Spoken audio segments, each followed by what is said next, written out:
तो welcome students. आज हम लोग शुरू करने जा रहे हैं सॉलिड स्टेट में क्लास 4। और आज की क्लास का एजेंडा रहेगा पेज नंबर 23 मेरी बुकलेट का NCERT topic 1.3 classification of crystalline solid.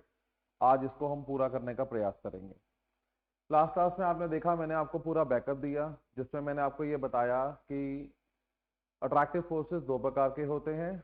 जन्मों जन्मों के अट्रैक्शन, ये बंधन तो प्यार का बंधन है, माँ बाप के साथ रिश्ते, भाई बहनों के साथ रिश्ते, आयनिक बॉन्ड, कोवलेंट बॉन्ड।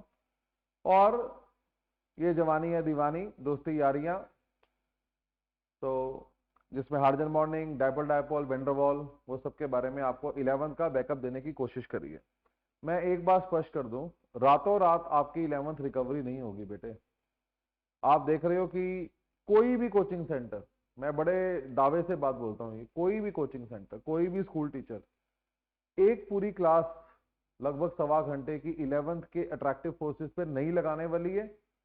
अगर अभी भी आपको समझ में नहीं आ रहा कि जेएसआर में मैं क्या मेहनत कर रहा हूं, तो मैं आपको बता नहीं सकता कि मेरा जो माइंडसेट है वो बहुत डिफरेंट है। लेकिन आप पेशेंस रखो, थोड़ी सी पेशेंस रखो, एक दिन में सारा कुछ नहीं आ जाएगा। तभी अभी जब ये 12 चल रही है तो आप मेरे साथ साथ पढ़ो। 11 में ऑलरेडी आपने काफी गलतियां कर दी हैं, कम पढ़ाई करी है। 12th में आप पिछड़ने का स्कोप नहीं है। एक चीज जहां पे अभी आप पक्के नहीं रहोगे वो है पोलर और नॉन पोलर की पहचान करना, क्योंकि उसके लिए हाइब्रिडाइजेशन और शेप की नॉलेज होना जरूरी है। तो उसको बस थोड़ा सा होल्ड पे रखो। बाकी आपको मोटे तौर पे जो मैक्सिमम मैं बता सका था मैंने बता दिया। आओ शुरू करें with page number 23, classification of crystalline solid. मैंने आपको क्रिस्टलाइन सॉलिड के एग्जांपल इसलिए याद नहीं करवाए थे क्योंकि वो बहुत ज्यादा है। अमार्फस सॉलिड के एग्जांपल बहुत कम है, ग्लास, रबड़ और प्लास्टिक। प्लास्टिक में आपको याद है सिलोफेन, पॉलीयूरेथेन, पीवीसी, जो एनसीईआरटी में एग्जांपल है। उसके अलावा कुछ करना ही नहीं है। कभी मन में ये भ्रम नहीं लाना कि इसके अलावा कुछ आ गया तो, ऐसा नहीं सोचते। आपको बस यही दुनिया है, यही तो मजा है एनसीईआरटी का। और मैंने आपको उस दिन भी लाइव क्लासेस में भी मैं बोल रहा हूं कि आप देखो, हम एक एक लाइन की लड़ाई लड़ रहे हैं आपसे। मुझे मालूम है आप में से काफी बच्चे पॉलीक्रिस्टलाइन नहीं समझ पाए, कोई बात नहीं। क्या 12th का सिलेबस पूरा हो गया क्या? But at least we are talking about it. Isotopic and isotopic में कितना डिस्कशन दिया है, we are talking about it. पर क्या उसी पेस पे आप 11th की 12th की फिजिक्स की एनसीईआरटी की लाइनें भी खींच रहे हो क्या? नहीं ना। इसीलिए जेएसआर के बच्चों का जेईई मेन और नीट आराम से क्लियर होता है, क्योंकि मैं एनसीईआरटी पे मेहनत करने की कोशिश कर रहा हूं। कुछ चीजें एज के साथ, एक्सपीरियंस के साथ, नॉलेज के साथ समझ में आने वाली है। बट हम उसके बारे में बात नहीं करेंगे, ये नहीं हो सकता। कम से कम आपके कानों में ये तो जा चुका है यार, कुछ पॉलीक्रिस्टलाइन नाम की चीज तो है, ये जेएसआर का इफेक्ट है। नहीं तो जिन स्कूलों में सॉलिड स्टेट हो गया, आप देखो पता ही नहीं कहां गया सॉलिड स्टेट। वो सॉलिड स्टेट नहीं पढ़ाते, वो गैसियस स्टेट पढ़ाते हैं। वह पढ़ाया उड़ गया हवा में।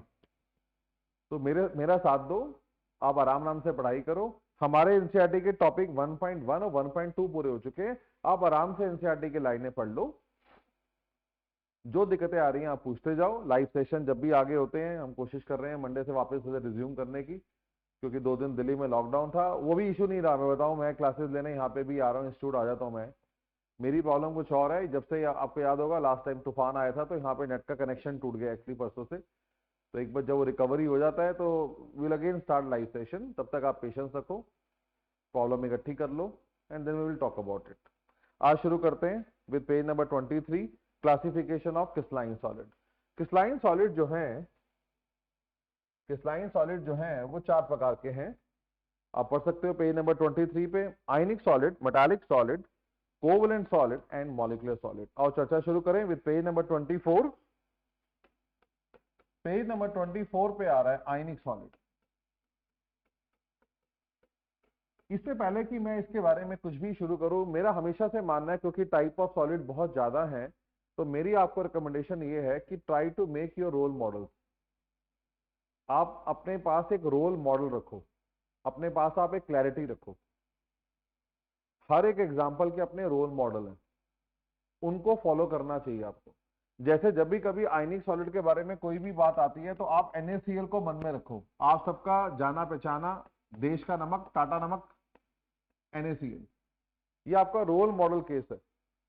This is ionic compound. तो जब भी कभी आप कुछ आयनिक सॉलिड के बारे में समझना चाहते हो, दिक्कत हो रही हो, नमक को मन में रख के सोचो। इन सबके हजारों लाखों एग्जाम्पल है, इतने तो नहीं याद कर पाओगे। हर केस का एक रोल मॉडल केस एग्जाम्पल याद रखो जो आपको क्वेश्चनों को सॉल्व करने में बहुत हेल्प करेगा। तो मेरा डिस्कशन जो आयनिक सॉलिड का है वो NaCl पे रहेगा। देखो NaCl आपको पता ही है, ये इलेक्ट्रॉन ट्रांसफर से बना आयनिक कंपाउंड है। जब आपके पास एक टुकड़ा होता है NaCl का, तो उसमें एक Na प्लस या एक Cl माइनस नहीं होता, हजारों लाखों Na प्लस और हजारों लाखों Cl माइनस होते हैं। इसको लैटिस भी कहते हैं, अगली क्लास में शुरू कर रहा हूं। इसी को आप क्रिस्टल भी कह सकते हो, इसी को आप लैटिस भी कह सकते हो। तो एक NaCl के टुकड़े में, जैसे फिटकरी का टुकड़ा आपके पास है, उसमें एक आयन नहीं, हजारों लाखों।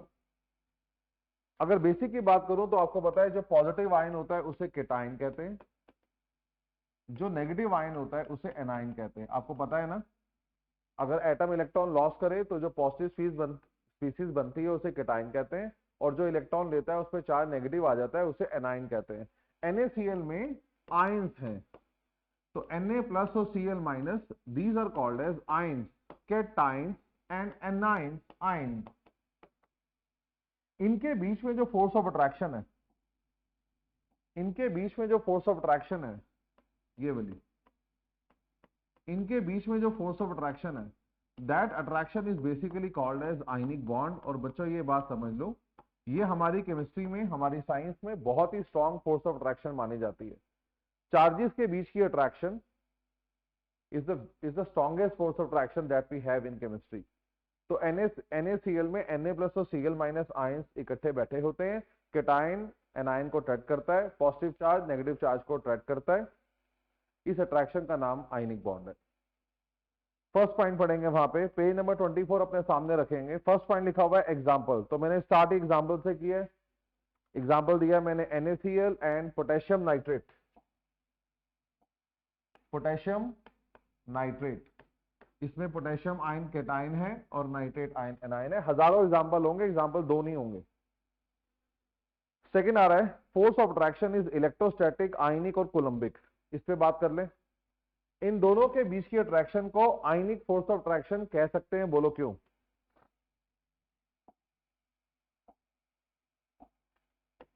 Na प्लस और Cl माइनस, इनके बीच में जो अट्रैक्शन है, इनके बीच में जो प्यार है, इसका एक नाम है आयनिक फोर्स ऑफ अट्रैक्शन। बताओ ये नाम क्यों पड़ा? क्योंकि पॉजिटिव और नेगेटिव चार्ज वाले स्पीसीज को आयंस कहते हैं, इनके बीच की attraction is ionic force of attraction. इसका बीच की अट्रैक्शन को इलेक्ट्रोस्टैटिक फोर्स ऑफ अट्रैक्शन भी कह सकते हैं। बताओ क्यों कह सकते हैं? क्योंकि चार्जेस के कारण जो अट्रैक्शन पैदा होती है वो इलेक्ट्रो का मतलब चार्ज होता है, तो इलेक्ट्रोस्टैटिक फोर्स ऑफ अट्रैक्शन के नाम से पुकारते हैं। जैसे कि आपने फिजिक्स में शुरू कर ही दिया होगा बच्चों। इसे कोलंबिक फोर्स ऑफ अट्रैक्शन भी कहते हैं, बोलो क्यों? क्योंकि कूलम वो साइंटिस्ट था जिसने चार्जेस की बीच की अट्रैक्शन को मेजर करने का तरीका बताया था। आपको पता है फिजिक्स में आप फोर्स का फॉर्मूला पढ़ते हो, K(Q1Q2/r²। मुझे उसमें जाना नहीं है, मेरा वो एरिया नहीं है। मैं आपको बताना चाहता हूं, you can call this attraction as ionic force of attraction, you can call this attraction as electrostatic force of attraction, you can call this attraction as coulombic force of attraction. बात एक ही है, बात एक ही है। ये बहुत जबरदस्त प्यार है जी, ये सबसे स्ट्रॉन्गेस्ट फोर्स ऑफ अट्रैक्शन है। सच में मायने में कहा जाए तो माँ और बेटे में जो प्यार है वो ionic force of attraction, strongest force of attraction actually, जो कभी अलग नहीं होते। थर्ड पॉइंट लिखा हुआ है कि आयनिक कंपाउंड हार्ड होते हैं, होने भी चाहिए, क्योंकि जब भी कभी पार्टिकल्स के बीच में अट्रैक्शन बहुत स्ट्रांग होती है तो वो चीज हार्ड होती है। हर वो चीज जिसमें पार्टिकल्स के बीच में अट्रैक्शन कमजोर रहती है वो सॉफ्ट होती है, क्योंकि ionic force of attraction is a very strong force of attraction, so this is quite hard. लिखा हुआ है ब्रिटल। आपको याद है what is brittle? Pressure apply करने पे जो टूट जाते हैं उन्हें ब्रिटल कहते हैं। जब मैं NaCl के क्रिस्टल पे, जैसे आप घर में फिटकरी ले सकते हो, मिश्री ले सकते हो, ये सारे क्रिस्टल्स हैं, अगर आप, ये सब ब्रिटल है, अगर आप प्रेशर अप्लाई करोगे तो चूरा बन जाएगा इनका। तो प्रेशर अप्लाई करने पे जो टूट जाए उन्हें ब्रिटल कहते हैं। इसके अलावा इनका मेल्टिंग पॉइंट बहुत ज्यादा होता है, इनका बॉइलिंग पॉइंट बहुत ज्यादा होता है। मैं यहाँ पे एक बात ऐड करूंगा, आप ये बात समझने की कोशिश करो कि ये जो तीन चीजें हैं, melting point, boiling point, hardness, या मैंने आपको कराई थी enthalpy of fusion, heat of fusion, याद है वो पिघलाने के लिए जो हीट चाहिए होती है। ये सारी चीजें डिपेंड करती हैं ऑन अट्रैक्शन। एक बार में ही बात समझ लें। अगर पार्टिकल्स के बीच में अट्रैक्शन ज्यादा होगी तो उसका मेल्टिंग पॉइंट ज्यादा होगा। अगर पार्टिकल्स के बीच में अट्रैक्शन ज्यादा होगी तो बॉइलिंग पॉइंट, उबालने के लिए ज्यादा टेम्परेचर लगाना पड़ेगा। हार्डनेस ज्यादा होगी अगर अट्रैक्शन ज्यादा होगी, और पिघलाने के लिए हीट ज्यादा चाहिए होगी अगर अट्रैक्शन ज्यादा होगी। तो बेसिकली ये जो अट्रैक्शन होती है पार्टिकल्स के बीच पे, उसी पे ये बेसिकली फैक्टर्स डिपेंड करते हैं। तो अगर दो पार्टिकल्स के बीच में अट्रैक्शन ज्यादा है तो सब्सटेंस का मेल्टिंग पॉइंट ज्यादा होगा, बॉइलिंग पॉइंट ज्यादा होगा, उड़ाने के लिए हीट, पिघलाने के लिए हीट, ये सब चीजें ज्यादा होंगी, ये समझ लें। फोर्थ पॉइंट आ रहा है, they conduct electricity in the molten और the aqueous state, not in the solid state. आओ जी ज्ञान लेते हैं, 11th की एक रिवीजन लेते हैं, एक सिंपल सा कॉन्सेप्ट रिवाइज कराते हैं कि बिजली पास करने की कंडीशन क्या है। अगर आप कंडक्टर बनना चाहते हो, आपको पता है ना कंडक्टर, अरे बस कंडक्टर ना बनना भाई, अरे बस कंडक्टर की बात नहीं कर रहा, बिजली पास करनी है। तो अगर बिजली पास करना चाहते हो, you want to become a conductor, तो आप में क्या गुण होना चाहिए, बहुत ध्यान से देखें। आपके पास फ्री आयंस या आपके पास फ्री इलेक्ट्रॉन्स होने चाहिए। बिजली उसी में पास हो सकती है जिसमें या तो फ्री आयंस हो या फ्री इलेक्ट्रॉन्स हो। अब हम लोग आपको ये सिखा रहे हैं कि अगर आपके पास NaCl सॉलिड है, अगर आपके पास NaCl सॉलिड है और आप उसमें बिजली पास करने का प्रयास करते हो तो इसमें बिजली पास नहीं होती। क्वेश्चन, क्या इसके अंदर आयंस नहीं है? तो क्या वो भाग नहीं सकते? नहीं भाग सकते। क्यों? क्योंकि केटायन और एनायन एक दूसरे के साथ चिपक कर बैठे हैं, उनके बीच की अट्रैक्शन बहुत स्ट्रांग है। आयंस कैन नॉट मूव, ये आयंस भाग नहीं सकते। तो NaCl solid is a bad conductor of electricity, क्योंकि आयंस तो हैं लेकिन वो आजाद नहीं है। आयंस तो हैं लेकिन वो आजाद नहीं है। मैं हमेशा कहता हूं कि जो करंट है वो आटे की बोरी है। थोड़ा और जब फिजिक्स सीखोगे तो जानोगे मेरी बात को, आज शायद समझ में ना पाओ। करंट जो है वो आटे की बोरी है, it need to be carried, बोरी को कैरी करना पड़ेगा। अगर आप चाहते हो बोरी यहां से वहां जाए तो किसी मजदूर को उसको उठा के लेके जाना पड़ेगा, और वो मजदूर है इलेक्ट्रॉन एंड आयंस। लेकिन अगर आप सोचो अगर मैंने मजदूर के हाथ पांव बांध दिए और मैं बोलूं इसको बोरी को लेके जाता, वो कैसे लेके जाएगा? तो आयंस और इलेक्ट्रॉन ये दोनों बिजली पास करने में हेल्प करते हैं, लेकिन शर्त एक ही है कि वो फ्री होने चाहिए। धीरे धीरे साइंस में आप समझोगे फ्री का क्या मतलब होता है। तो NaCl solid is a bad conductor of electricity, क्योंकि इसमें आयंस तो हैं बट दे कांट मूव, क्योंकि ये टाइटली पैक्ड है। दो परिस्थितियों में इन्हें आजाद किया जा सकता है। ये आयंस फ्री हो सकते हैं अगर आप इसको पिघला दो। ध्यान रखना इसका मेल्टिंग पॉइंट बहुत ज्यादा होता है, एग्जैक्ट मुझे याद नहीं है, 900 डिग्री के आसपास का मेल्टिंग पॉइंट होगा। आपने एक सॉलिड NaCl का टुकड़ा लिया, उसको हीट किया, वो पिघल गया। जब वो पिघल जाएगा, पिघलने का मतलब Na+ और Cl- ये फ्री हो गए हैं, आजाद हो गए हैं, एक दूसरे से दूर हो गए हैं। क्योंकि ये आयन सब फ्री हो गए हैं तो अब ये बिजली पास करने में आपकी हेल्प कर सकते हैं। ऐसे ही अगर आप NaCl को पानी में डालो, बहुत छोटी क्लासेस से ये सिखाते हैं, जब नमक को आप पानी में डालते हो तो Na+ अलग हो जाता है, Cl- अलग हो जाता है। मैं हमेशा कहता हूं P फॉर पानी, P फॉर प्रेम चोपड़ा, पुरानी हिंदी पिक्चरों का विलन प्रेम चोपड़ा। पुरानी हिंदी पिक्चरों की थीम, एक हीरो एक हीरोइन एक विलन, विलन का काम है इन दोनों को अलग करना, बस। चाहे कोई भी मूवी बनती जाती थी। पानी, प्रेम चोपड़ा, ये cation anion, hero heroine, cation हमारा हीरो है, एनायन हमारी हीरोइन है, इन दोनों को अलग करना। पानी सुनामी बन के आता है, NaCl के लैटिस की धज्जियां उधेड़ देता है। हजारों लाखों NaCl के जो आयंस थे वो टूट फूट बिखर जाते हैं, एक दूसरे से अलग हो जाते हैं। सोचो जब सुनामी आती है, 15-15, 20-20 फीट की जब लहरें उठती है तो सारे रिजॉर्ट, सारे बंदे सब उसमें घुलमिल, पता नहीं कौन कहां चला गया। वैसा मंजर होता है जब नमक को पानी में डालते हैं, कुछ वैसा मंजर होता है।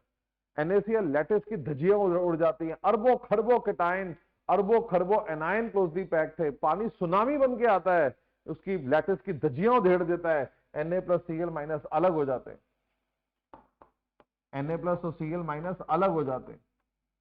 एक बात का और ध्यान लगाना, अगर आपकी 11th वीक है, क्योंकि आपने इसको पानी में डाला, इसे एक्वस कहते हैं।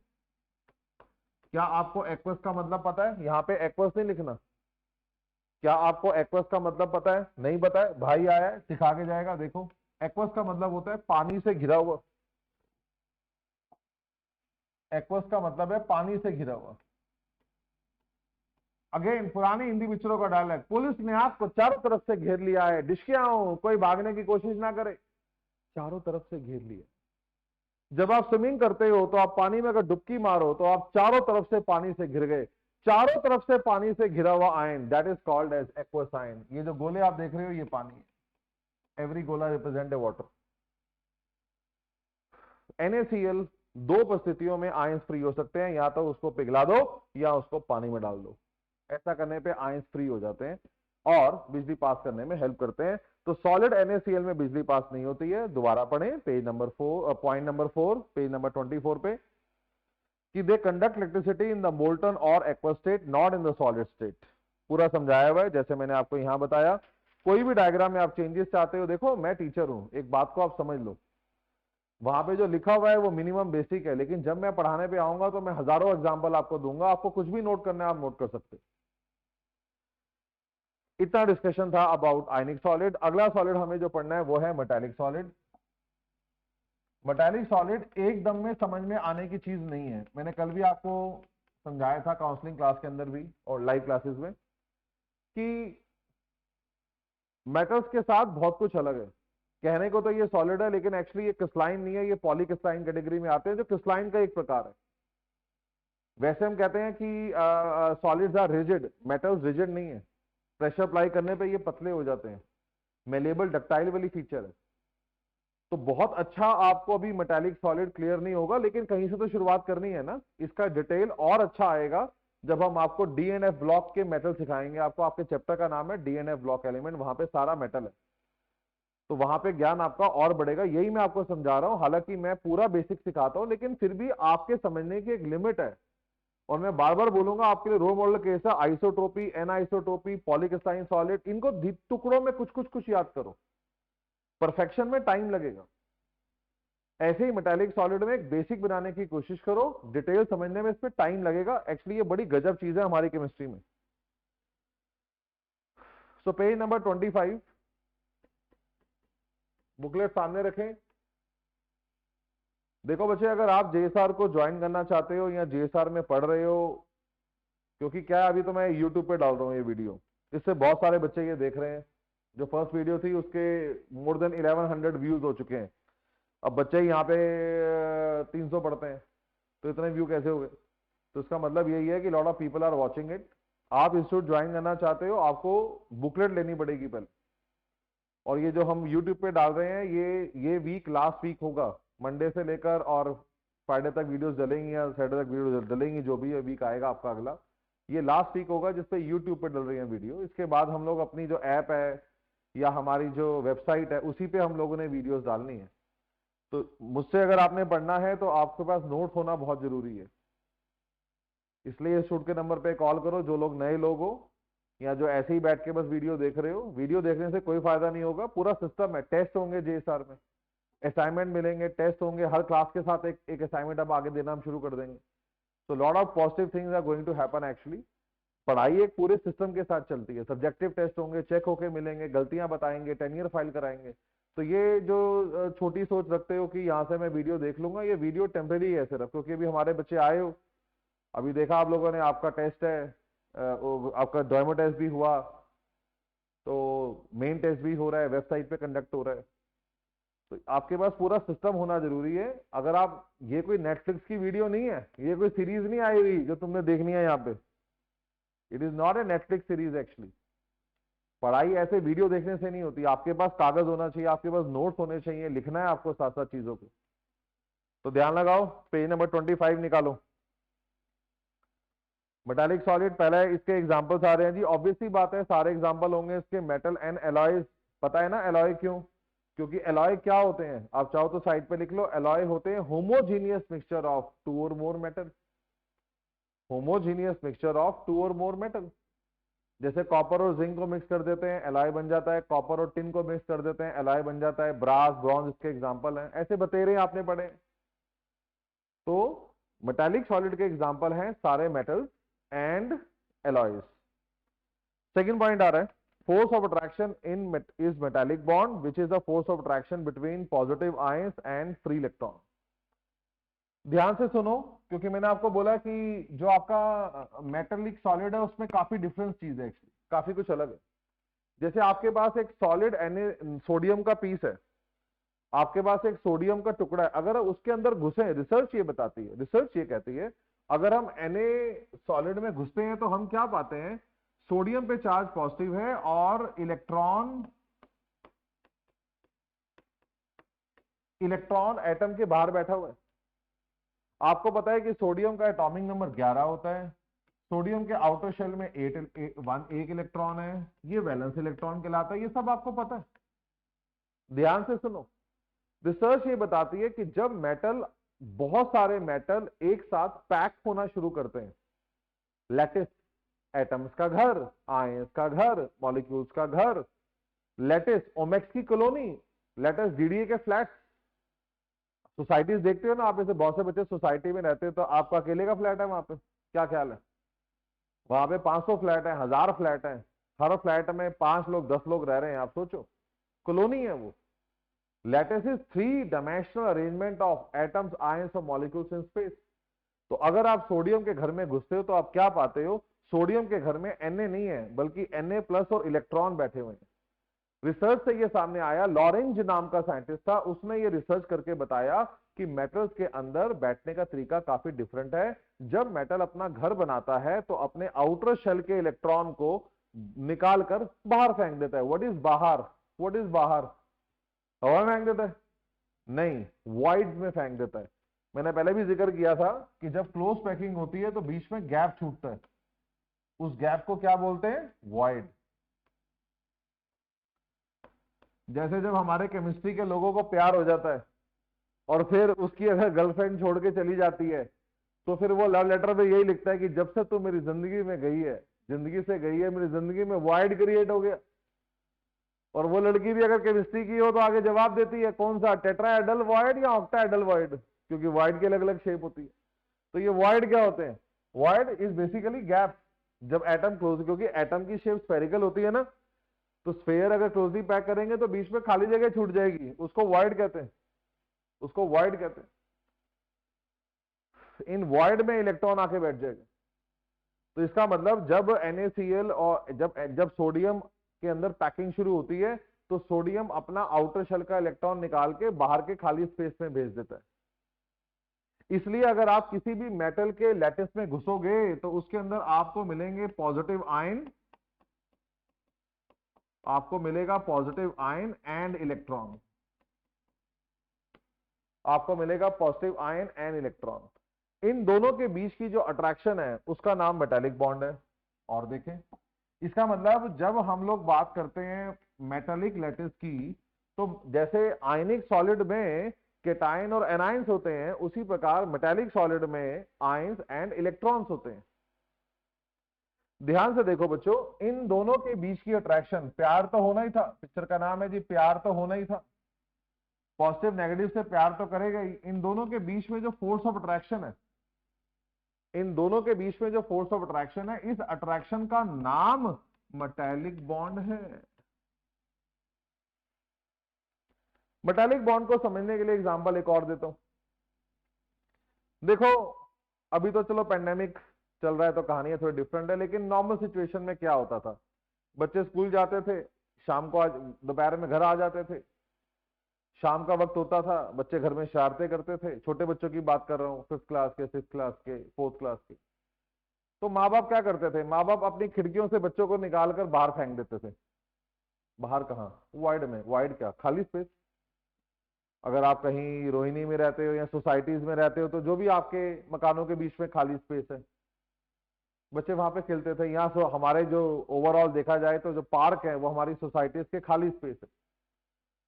तो माँ बाप अपने बच्चों को बाहर भेज देते थे कि जाओ खेलो, जाके पार्क में चले जाओ, जाओ सामने वाले की नई गाड़ी आई है उस पर स्केचेस मारो, शाम तक पुरानी दिखनी चाहिए, जाओ उसका टायर पंचर कराओ, जाओ जाओ ये पेड़ लगाओ, उखाड़ दो उसको, जाओ एनर्जी डेसिपेट करो, जाओ।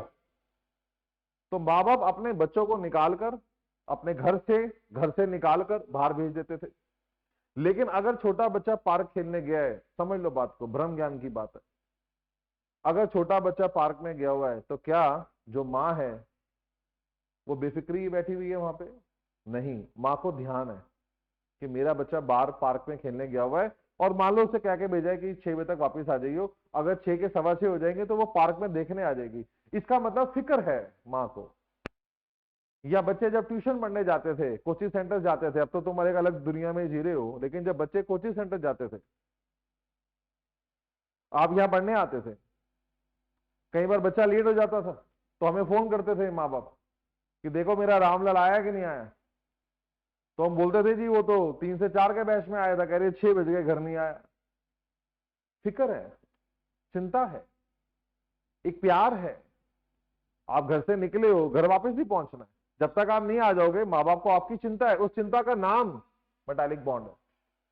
तो सोडियम ने अपना इलेक्ट्रॉन जरूर बाहर भेज दिया है, लेकिन उस पर पकड़ ढीली नहीं हुई है, उस पर नजर रखी हुई है उसने। इन दोनों के बीच में जो अट्रैक्शन है, इस अट्रैक्शन का नाम मेटालिक बॉन्ड है। पढ़े second point, page number 25। Force of attraction is metallic bond, which is force of attraction between positive ions and free electrons. Na plus और इलेक्ट्रॉन के बीच में जो अट्रैक्शन है उसका नाम मेटालिक बॉन्ड है। थर्ड पॉइंट लिखा हुआ है, these electrons are called sea electron, mobile electron, free electron. इन इलेक्ट्रॉन्स को अलग अलग नाम से पुकारा गया। ये जो इलेक्ट्रॉन है इसको फ्री इलेक्ट्रॉन भी कहते हैं। ये फ्री कौन है? मैंने पहले भी कहा था फ्री की परिभाषाएं आपको समझनी पड़ेगी, अभी सिर्फ हल्के में समझा रहा हूं। साइंस में फ्री इलेक्ट्रॉन की डेफिनेशन बहुत डिफरेंट है, लेकिन अभी आपको समझाने के लिए, क्योंकि इतना हमें घुसना नहीं है साइंस में, आप ये समझ लो जब तक कोई इलेक्ट्रॉन एटम के अंदर है तो वो बंधा हुआ है, बाउंड। आप घर के अंदर होते हो, माँ बाप कहते हैं मोबाइल छोड़ दो, व्हाट्सएप मत देखो, टीवी बंद कर दो, कुछ खा लो, इतना मत खाओ मोटा हो जाएगा। बच्चा कहता है मतलब करूं क्या? बच्चा बंधा हुआ महसूस करता है। लेकिन जब वो बाहर चला जाता है, पार्क में चला जाता है, दोस्तों यारों से मिलता है, खेलता कूदता है, दैट्स कॉल्ड फ्री होना। तो मेरी बात को पल्ले बांध लो, जब तक इलेक्ट्रॉन एटम के अंदर है वो बंधा हुआ है, और क्योंकि सोडियम ने अपना इलेक्ट्रॉन बाहर भेज दिया है इसलिए कहते हैं कि ये फ्री हो गया है। इसको फ्री इलेक्ट्रॉन कहते हैं, इसे मोबाइल इलेक्ट्रॉन भी कहते हैं। मोबाइल, मोबाइल इसलिए क्योंकि ये चल सकता है, ये भाग सकता है, ये दौड़ सकता है, ये लैटिस में दौड़ सकता है, जैसे आप बच्चों को पार्क में भागते हुए देखते हैं। इसको सी इलेक्ट्रॉन भी कहते हैं। सी इलेक्ट्रॉन वर्ड लॉरेंज ने दिया था। लॉरेंज ने मेटालिक बॉन्ड पे रिसर्च की थी, उसने इनको सी इलेक्ट्रॉन नाम दिया था। उसने कल्पना की थी लॉरेंज कैसे देखता है मेटालिक सॉलिड को। लॉरेंज कहता है जैसे आपके पास एक आइलैंड होता है, आपको पता है ना आइलैंड क्या है? आइलैंड जो है वो एक जमीन का टुकड़ा है। आइलैंड जो है वो एक जमीन का टुकड़ा है जो चारों तरफ से पानी से घिरा हुआ है। ये देखो, जो चारों तरफ से पानी से घिरा हुआ है, ये देखो। कुछ इस प्रकार की अंडरस्टैंडिंग बेसिकली लॉरेंज ले रहा है। लॉरेंज कह रहा है मेरे हिसाब से ये जो हमारा सोडियम आयन है वो चारों तरफ से इलेक्ट्रॉन से घिरा हुआ है। ये देखें, देखो, ये चारों तरफ से इलेक्ट्रॉन से घिरा हुआ है। तो इस इलेक्ट्रॉन को we call it sea electron, we can call it mobile electron. कहना क्या चाहते हो? कहना ये चाहते हो कि ये इलेक्ट्रॉन भाग सकते हैं, बिजली कन्वर्ट कर सकते हैं। और बच्चे अगर समझना चाहते हो, मैं आपको एक और अंडरस्टैंडिंग देता हूं। मैंने पहले भी कहा था मैं हटूंगा नहीं पीछे समझाने से, आप देखो आप कहां तक समझ सकते हो। सोडियम में 11 इलेक्ट्रॉन है, ठीक। ये न्यूक्लियस है, फर्स्ट शेल में 2 इलेक्ट्रॉन है, सेकेंड शेल में 8 इलेक्ट्रॉन है,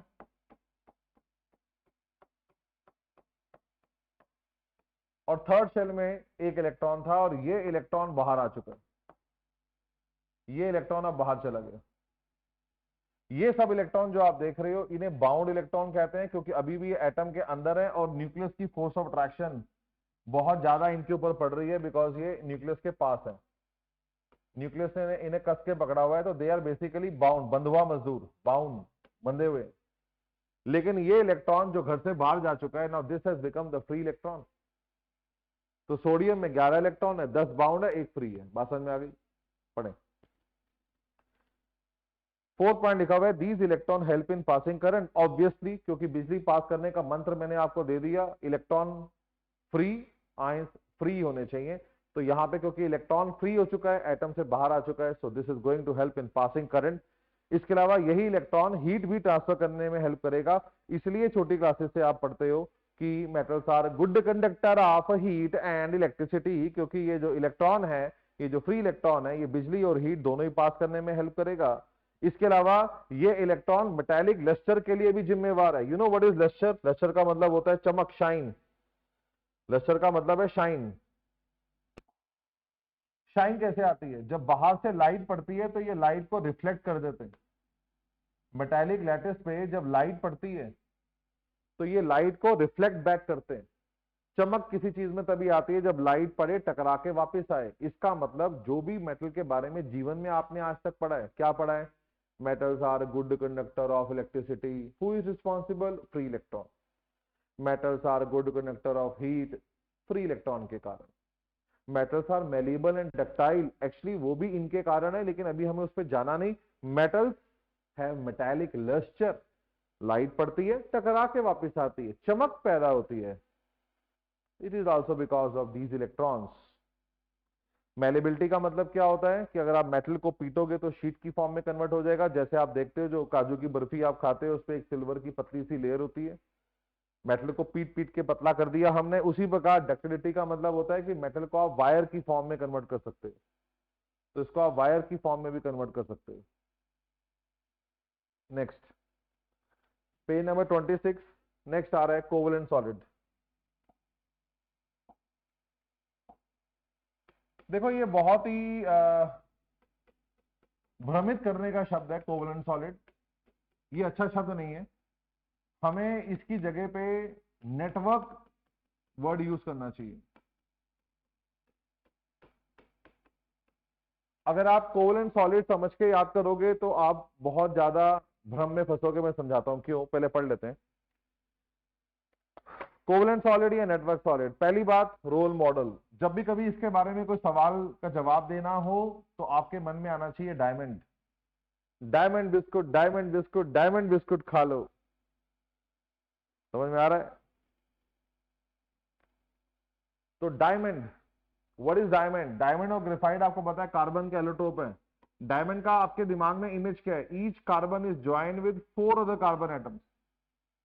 डायमंड के अंदर एक कार्बन 4 कार्बन से लगी होती है with the help of covalent bonds. ऐसे एक कार्बन के साथ 4 कार्बन अटैच होती है with the help of covalent bond. This is basically structure of diamond. ये डायमंड का स्ट्रक्चर है। इसको दिमाग में रखो। If you want to understand anything about covalent solid, network solid, diamond को मन में रखो। और मैं, क्योंकि आप थोड़ा समझते एक बार में नहीं हूं, मैं कुछ यहां पे कर रहा हूं, उसको ध्यान से समझना। नेटवर्क का क्या मतलब है? नेटवर्क का मतलब होता है जाल। बच्चों ध्यान से देखो, एक कार्बन एटम 4 कार्बन से अटैच है, फिर वो 4 कार्बन एटम अगली 4 कार्बन से अटैच है। मैं सारा नहीं बना सकता, बात को समझो, भावनाओं को समझो। जब मैं ये ड्रॉ कर रहा हूं तो मैं आपको कुछ समझाने की कोशिश कर रहा हूं।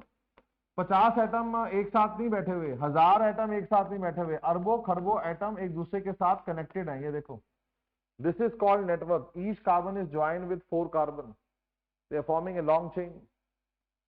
इसे कहते हैं नेटवर्क स्ट्रक्चर। फिर ये वाली कार्बन जो होगी वो आगे 3 से अटैच, ये कार्बन आगे 3 से अटैच, ये कार्बन आगे 3 से अटैच। इस प्रकार का जाल जैसा स्ट्रक्चर देखने को मिलेगा नेटवर्क सॉलिड। फर्स्ट पॉइंट पढ़ते हैं, force of attraction is covalent bond. तो मैं वापस आता हूं, बिकॉज हर बार तो इतना बड़ा डायग्राम बनाना नहीं पड़ेगा ना। तो आप डायमंड को, पिक्चर को मन में रखो और आप इसकी बारीकी को समझने की कोशिश करो। देखो ये स्ट्रक्चर है, इतना ही बनाना होता है बस। तो डायमंड के बारे में, नेटवर्क सॉलिड के बारे में, first point, force of attraction is covalent bond. ध्यान से देखो, इसमें कार्बन के एटम क्लोजली पैक्ड है। देखो ये कार्बन का एटम है, ये कार्बन का एटम है। जैसे आपने पढ़ा आज आयनिक सॉलिड, आयनिक सॉलिड में कौन क्लोजली पैक्ड होते हैं? आयन। ठीक। फिर आपने क्या पढ़ा? मेटालिक सॉलिड, उसमें कौन बैठे होते हैं? Ions and electrons. उसी प्रकार जो आपके नेटवर्क सॉलिड है उसमें एटम्स आर क्लोजली पैक्ड। ये एटम है और इनके बीच में जो फोर्स ऑफ अट्रैक्शन है वो कोवलेंट बॉन्ड है, which is form by sharing of electron. आपको पता है कोवलेंट बॉन्ड आगे दो होते हैं, sigma bond and pi bond. Sigma bond is form by sidewise, sigma bond is form by axial overlapping of atomic orbital 11, pi bond is form by sidewise overlapping. कुछ याद आता है गरीबों?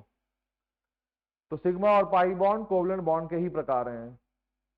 तो जो आपका बेसिकली डायमंड है उसमें कार्बन के एटम क्लोजली पैक्ड हैं, उनके बीच में जो अट्रैक्शन है वो कोवलेंट बॉन्ड है, इसलिए इन्हें कोवलेंट सॉलिड बोल देते हैं।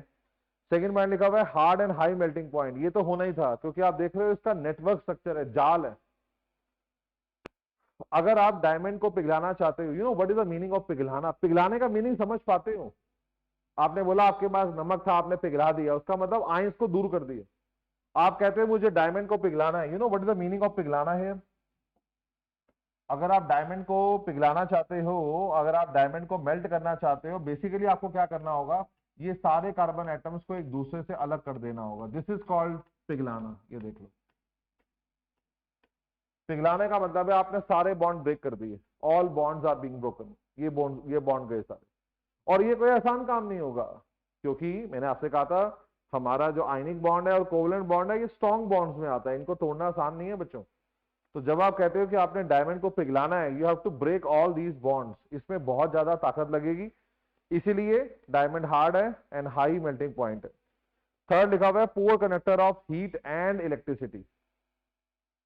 नॉर्मली बिजली पास नहीं होती इनके अंदर, मैंने लगातार आपको समझाया बिजली पास करने की नीति होती है जनरली। इसमें एक काम करो आप ना, इसमें हीट वर्ड काटो, ये अच्छा नहीं है। आप पुअर कंडक्टर ऑफ इलेक्ट्रिसिटी कर दो, हीट छोड़ दो। हीट के बारे में बात करता हूं, अभी आगे आ रहा है। फिलहाल करेक्शन कर लो, सिर्फ लिखो पुअर कंडक्टर ऑफ इलेक्ट्रिसिटी, और अपने दिमाग में ये भी रखो एक्सेप्शंस होती हैं। जैसे आपने अभी पढ़ा metals are good conductor of electricity, लेकिन मरकरी उतना अच्छा कंडक्टर नहीं है, lead is a bad conductor, आपको याद होगा। तो हर जगह कुछ एक्सेप्शंस आती हैं, कोवलेंट या नेटवर्क सॉलिड में भी एक्सेप्शंस आएंगी। हमें पढ़ाना है आपको 95%। तो अक्सर 95% केसेस में जो आपके कोवलेंट सॉलिड है, नेटवर्क सॉलिड है, उनमें बिजली पास नहीं होती। इसको समझना चाहते हो और मैं आपको समझाता हूं। आपको पता है कार्बन के आउटर शेल में 4 इलेक्ट्रॉन है और ये 4 इलेक्ट्रॉन कोवलेंट बॉन्ड बना के बैठे हैं। देखो कहा था ना, एक कार्बन के साथ 4 कार्बन लगी है। तो मेरा आपसे सवाल बहुत सिंपल है, ये कार्बन का इलेक्ट्रॉन है जिसके बारे में मैं बात कर रहा हूं। देखो ये वो कार्बन के 4 इलेक्ट्रॉन जिसके बारे में बात कर रहा हूं। तो सवाल है क्या ये इलेक्ट्रॉन फ्री इलेक्ट्रॉन है? क्या ये एटम से बाहर आ गए हैं? नहीं, उल्टा ये तो और बन गए हैं, क्योंकि पहले तो सिर्फ इसी कार्बन का हक था, अब तो इस कार्बन का भी हक हो गया, इस पे शेयरिंग में चले गए। आपको पता है जब इलेक्ट्रॉन की शेयरिंग होती है, जब इलेक्ट्रॉन की शेयरिंग होती है तो दोनों एटम उस पर पकड़ बना लेते हैं। इसका मतलब ये तो पहले के मुकाबले और बंध गया। पहले ये इलेक्ट्रॉन सिर्फ एक कार्बन का था, अब ये दोनों का माना जाएगा। इसका मतलब ये और ज्यादा बंध गया, क्योंकि ये बहुत ज्यादा बंध गया है इसलिए इसमें बिजली पास नहीं होगी। एक्सेप्शंस को दिमाग में मत लाना। Fourth, due to network structure in which each atom is joined with other atom in 3-dimensional space, covalent solids are called as giant molecule. इसको राक्षसी मॉलिक्यूल भी कहते हैं जी। ये देखो, ये जो डायग्राम मैंने आपको दिया था, जिसको मैं कह रहा हूं कि हम कहां तक पूरा करूं, मतलब मैं कितना बनाऊं, कोई एंड होगा इसका क्या? देखो हम कहना क्या चाहते हैं, हम कहते हैं each carbon is joined with 4 carbon and this is going on and on and on. देखो बच्चों, जियांट स्ट्रक्चर, राक्षसी स्ट्रक्चर, क्योंकि जाल है, नेटवर्क, नेट का मतलब होता है जाल, नेटवर्क स्ट्रक्चर, जाल किस प्रकार का जाल है, हर एटम दूसरे एटम से अटैच है। इसके एग्जांपल हैं diamond, quartz, silicon carbide, boron nitride, aluminium nitride, graphite. ये एग्जांपल आपको सारे याद करने हैं। डायग्राम मैंने कुछ बनाने की कोशिश करी है, ऐसे आपको डायग्राम किसी के भी याद नहीं करने हैं। ध्यान से सुनो, ये सिर्फ जेएसआर में मेरी चुल है कि मैं डायग्राम देता फिरता हूं, डायग्राम याद नहीं करें लेकिन एक इमेज बनाओ। मैं आपको एक आसान सा रट्टा भी देता हूं, कार्बन और सिलिकॉन सबसे ज्यादा ये कोवलेंट सॉलिड फॉर्म करते हैं। तो देखो आपको एग्जाम्पल शांति से भी याद करने, चालाकी से भी याद करने, बुद्धू बन के नहीं करने। एक बार डायग्राम देख लो फिर बात करते हैं। आप देखो इसका एग्जाम्पल हो गया डायमंड, ये तो याद हो ही गया। ग्रेफाइट भी हो जाएगा क्योंकि डायमंड ग्रेफाइट दोनों कार्बन की फॉर्म है। इसके अलावा क्वार्ट्ज, पीछे भी क्वार्ट्ज पे बहुत डिस्कशन आया है। क्वार्ट्ज सिलिकॉन और ऑक्सीजन का कंपाउंड है, उसका एक सिंपल स्ट्रक्चर नीचे दे रखा है आपको। क्वार्ट्ज का SiO2 आप देख सकते हो डायमंड के नीचे बना हुआ है। थर्ड डायग्राम बना हुआ है सिलिकॉन कार्बाइड का, बहुत ही मशहूर कंपाउंड है सिलिकॉन कार्बाइड, इसे कार्बोरंडम भी कहते हैं। इसके अलावा बोरोन नाइट्राइड का डायग्राम बना हुआ है, आप देख सकते हो, इसका भी नेटवर्क स्ट्रक्चर है। एल्यूमिनियम नाइट्राइड का स्ट्रक्चर भी कुछ वैसा ही होगा।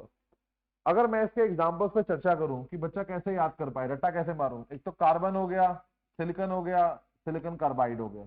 3 एग्जांपल याद कर पा रहे हो, बोलो। इसका एग्जांपल कार्बन में डायमंड भी आ गया और ग्रेफाइट भी आ गया। सिलिकॉन का स्ट्रक्चर भी नेटवर्क सॉलिड है और सिलिकॉन कार्बाइड भी नेटवर्क सॉलिड है। इसके अलावा क्वार्ट्ज एग्जांपल आ रहा है SiO2, बोरोन नाइट्राइड और एल्यूमिनियम नाइट्राइड। देखो बोरोन एल्यूमिनियम एक ही ग्रुप के मेंबर है, दे शो सिमिलर प्रॉपर्टी। तो बोरोन नाइट्राइड, एल्यूमिनियम नाइट्राइड, ये भी इसके एग्जांपल है। तो मैंने आपको एग्जांपल याद करवा दिए। एग्जांपल याद करने हैं आपको, थोड़ा सा पेशेंस, हर एक का स्ट्रक्चर नहीं जान पाओगे, ये समझ लो। हालांकि कोशिश करो, गूगल पे देख लो, थोड़ा यहाँ वहां पे हाथ पांव मारो, जितना स्ट्रक्चर याद कर देखोगे उतनी मेमोरी बनेगी। अदरवाइज ट्रिक का इस्तेमाल करना। ये इसके एग्जांपल्स है। आखिरी बार कह रहा हूं, डायग्राम बोर्ड में देकर नहीं आने, चाहो तो इस पेज नंबर 26 पे लिख लो। डायग्राम याद नहीं करने हैं ना बोर्ड में देकर आने हैं, ये सिर्फ अंडरस्टैंडिंग के लिए दिया गया है। पेज नंबर 27,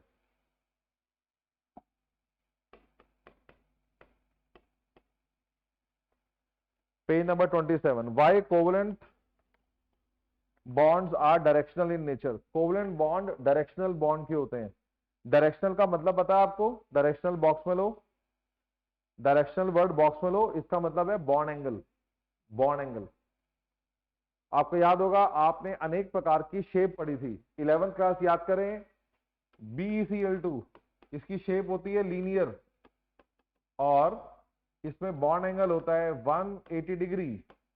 BF3 याद है आपको, इसकी शेप होती है प्लैनर, इसमें बॉन्ड एंगल होता है 120 डिग्री। ऐसे ही आपने पढ़ा मीथेन, शेप का नाम बोले tetrahedral,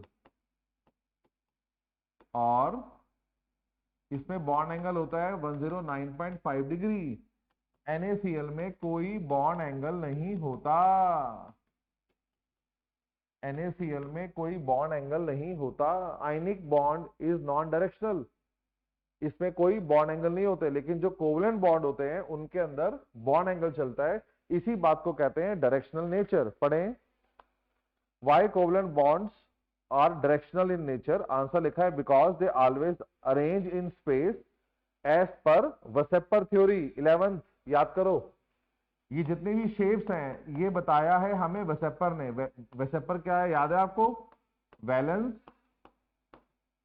shell, 11th class, electron pair, repulsion theory. ये क्या है छोटे में, अगर आपको कुछ नहीं आता तो? कोवलेंट बॉन्ड हमेशा स्पेस में एक खास एंगल पे अरेंज होते हैं। वो क्या शेप लेंगे उसकी गाइडलाइंस देता है वेसेपर। वेसेपर कहता है अगर आपके पास दो बॉन्ड है और कोई लोन पेयर नहीं है तो ये दोनों लीनियर ढांचे में अरेंज होंगे, जिसमें दोनों बॉन्ड्स के बीच का एंगल होगा 180 डिग्री।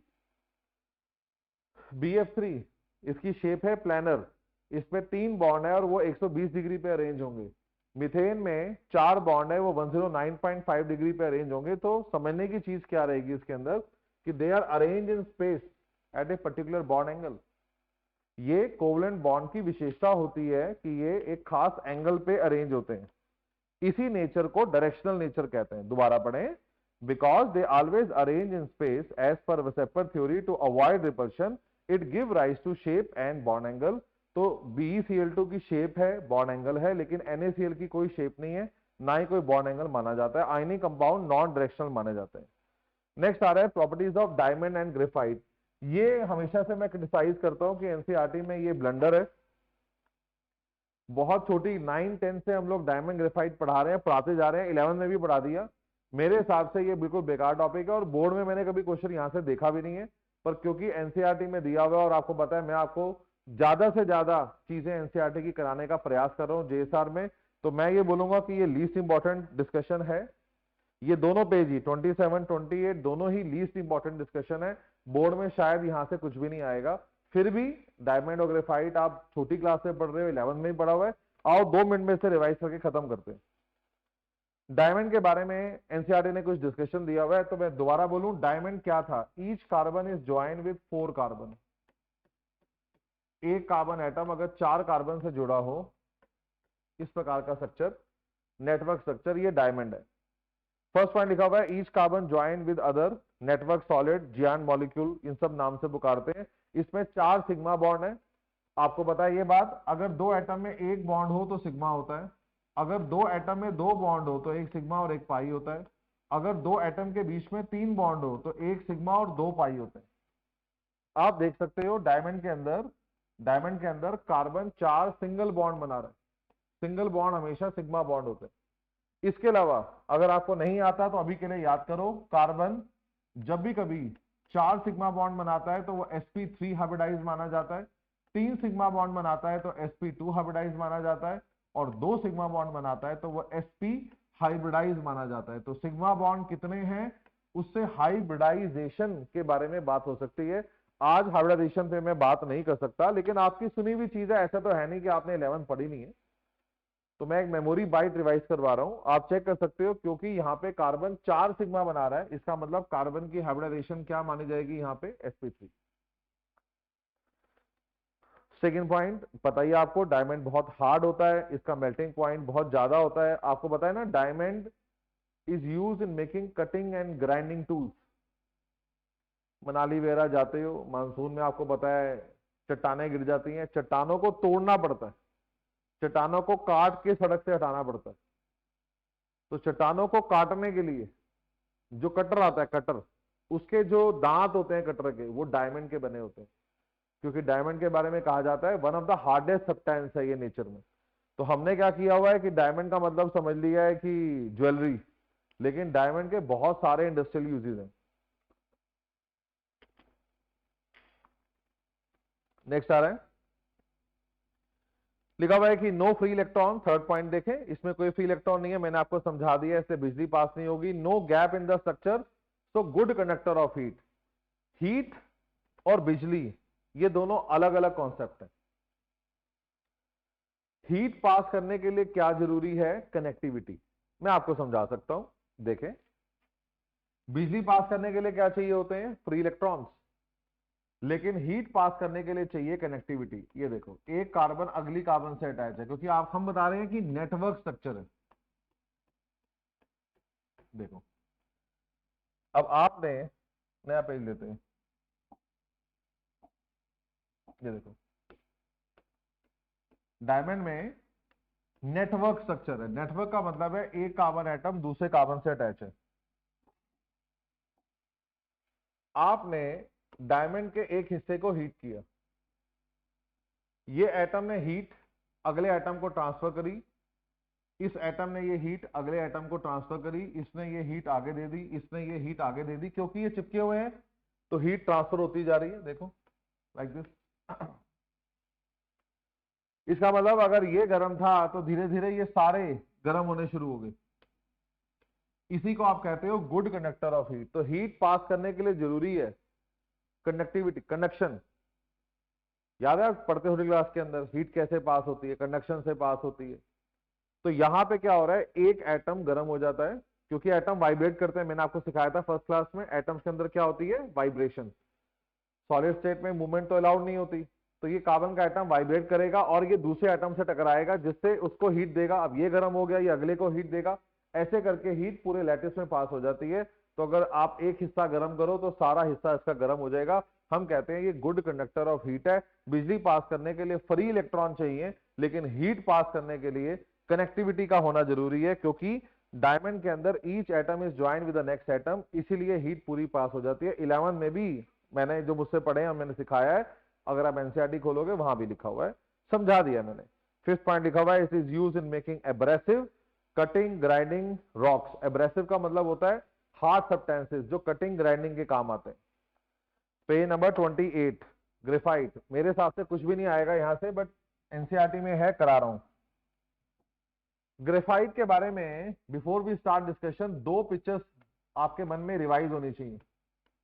एक तो ग्रेफाइट में each carbon is joined with 3 carbon, her carbon एक पाई बॉन्ड भी बनाती है। You can see any one carbon, जैसे इसको पकड़ लेते हैं, ये कार्बन देखो 3 सिग्मा बॉन्ड बना रही है और एक पाई बॉन्ड बना रही है। मैंने आपसे कहा था अगर दो एटम के बीच में 2 बॉन्ड होंगे तो एक सिग्मा और एक पाई होगा, ठीक है। इस कार्बन को देखो, ये कार्बन 3 सिग्मा बॉन्ड बना रही है, और कार्बन अगर 3 सिग्मा बॉन्ड बनाए तो क्या मानी जाती है? sp2 हाइब्रिडाइज मानी जाती है।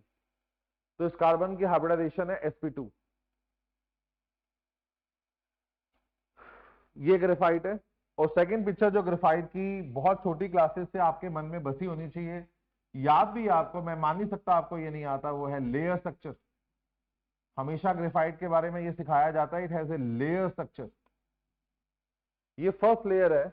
इसमें आप एक बात समझना, 1 लाख एटम है, आप मेरी बात समझना, इसमें 1 लाख कार्बन एटम है, इसमें भी 1 लाख कार्बन एटम है, इसमें भी 1 लाख कार्बन एटम है।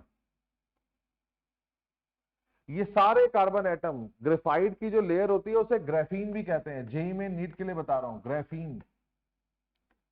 ग्रेफाइट के अंदर लेयर स्ट्रक्चर होता है, जैसे मैंने आपको नोट्स दिए हैं, this is called layer structure. ये सारे पेजेस को लेयर समझो। तो ग्रेफाइट ऐसा होता है, एक्चुअल स्थिति में ग्रेफाइट ऐसा होता है, इसमें एक लेयर होती है, इसमें बहुत सारी लेयर्स होती हैं और वो एक दूसरे के साथ ऐसे अरेंज होती हैं। लेकिन आप देख रहे हो ये लेयर्स के बीच में अट्रैक्शन नहीं है, पढ़ा था ना आपने छोटी क्लासेस में, इनके बीच में बहुत ही वीक अट्रैक्शन होती है, और आपको पता है वो वेंडर वॉल होती है। तो ग्रेफाइट के बारे में जब भी कोई डिस्कशन आता है, ये 2 मॉडल याद रखो। पहली बात, graphite is a example of network solid, क्योंकि 1 lakh carbon atom are connected with each other like this model. दूसरी बात, ग्रेफाइट का लेयर स्ट्रक्चर है, इसका मतलब इसके अंदर 1 लाख एटम की एक लेयर है, फिर एक और लेयर है, बट उन दोनों लेयर में कोई कनेक्शन नहीं है, वो लेयर्स इंडिपेंडेंट है, उनके बीच में गैप होता है। फर्स्ट पॉइंट पढ़ें, discuss the properties of graphite. First point है, they have a layer sheet like structure. Second point है, वीक डिस्पर्जन फोर्स या van der Waals force of attraction between the sheet, मैंने बता दिया, ये डायग्राम भी आप बना लेना। तीसरा आ रहा है, it is used as lubricant. आपको पता है फ्रिक्शन कम करने के लिए जो सब्सटेंसेस यूज करते हैं उन्हें लुब्रिकेंट कहते हैं। ग्रेफाइट का इस्तेमाल फ्रिक्शन कम करने के लिए किया जा सकता है। आपने देखा होगा मशीन के 2 पार्ट आपस में रगड़ खाते हैं, इसे फ्रिक्शन कहते हैं, इससे मशीन के पार्ट्स खराब हो जाते हैं। फ्रिक्शन कम करने के लिए ग्रीस लगाई जाती है, ऑयल लगाया जाता है। ग्रेफाइट का इस्तेमाल किया जाता है एज ए लुब्रिकेंट। लुब्रिकेंट किस काम आता है? वो 2 मशीन के पार्ट्स के बीच की फ्रिक्शन को कम करने का प्रयास करता है। जैसे मैं आपको दिखाता हूं, ये देखो,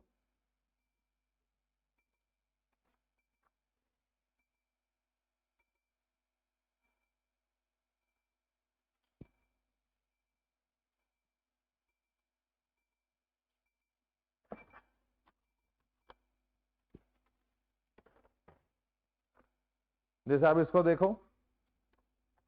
जैसे ये शीट्स हैं, ये देखो, तो अगर आप इसको 2 मशीन के पार्ट के बीच में लगा देते हो ग्रेफाइट को, तो जब वो मशीन के पार्ट एक दूसरे के ऊपर रगड़ खाएंगे तो इनके बीच में ग्रेफाइट आ जाएगा। अब ग्रेफाइट की शीट्स रगड़ खाएंगी, ये जो शीट्स हैं ये एक दूसरे के ऊपर ऐसे चलेंगे, लाइक दिस, लाइक दिस।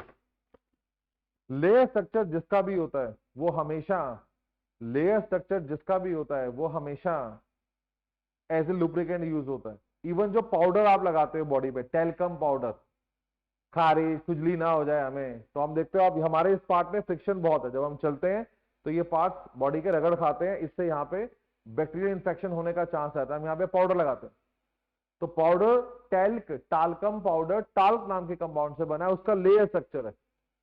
तो जो 2 मशीन के पार्ट आपस में रगड़ खा रहे थे उनकी फ्रिक्शन को वो खुद एब्जॉर्ब कर लेगा, उनकी फ्रिक्शंस को ये खुद एब्जॉर्ब कर लेगा। तो फ्रिक्शन कम करने के लिए इसका इस्तेमाल किया जाता है, इसे कहते हैं लुब्रिकेंट। फोर्थ पॉइंट आ रहा है, इसका सोपी टच है, स्लिपरी टच है, due two layers. Again layers होने के कारण एक लेयर दूसरी लेयर पे फिसल जाती है। मैं और दिखाता हूं, देखो आपको,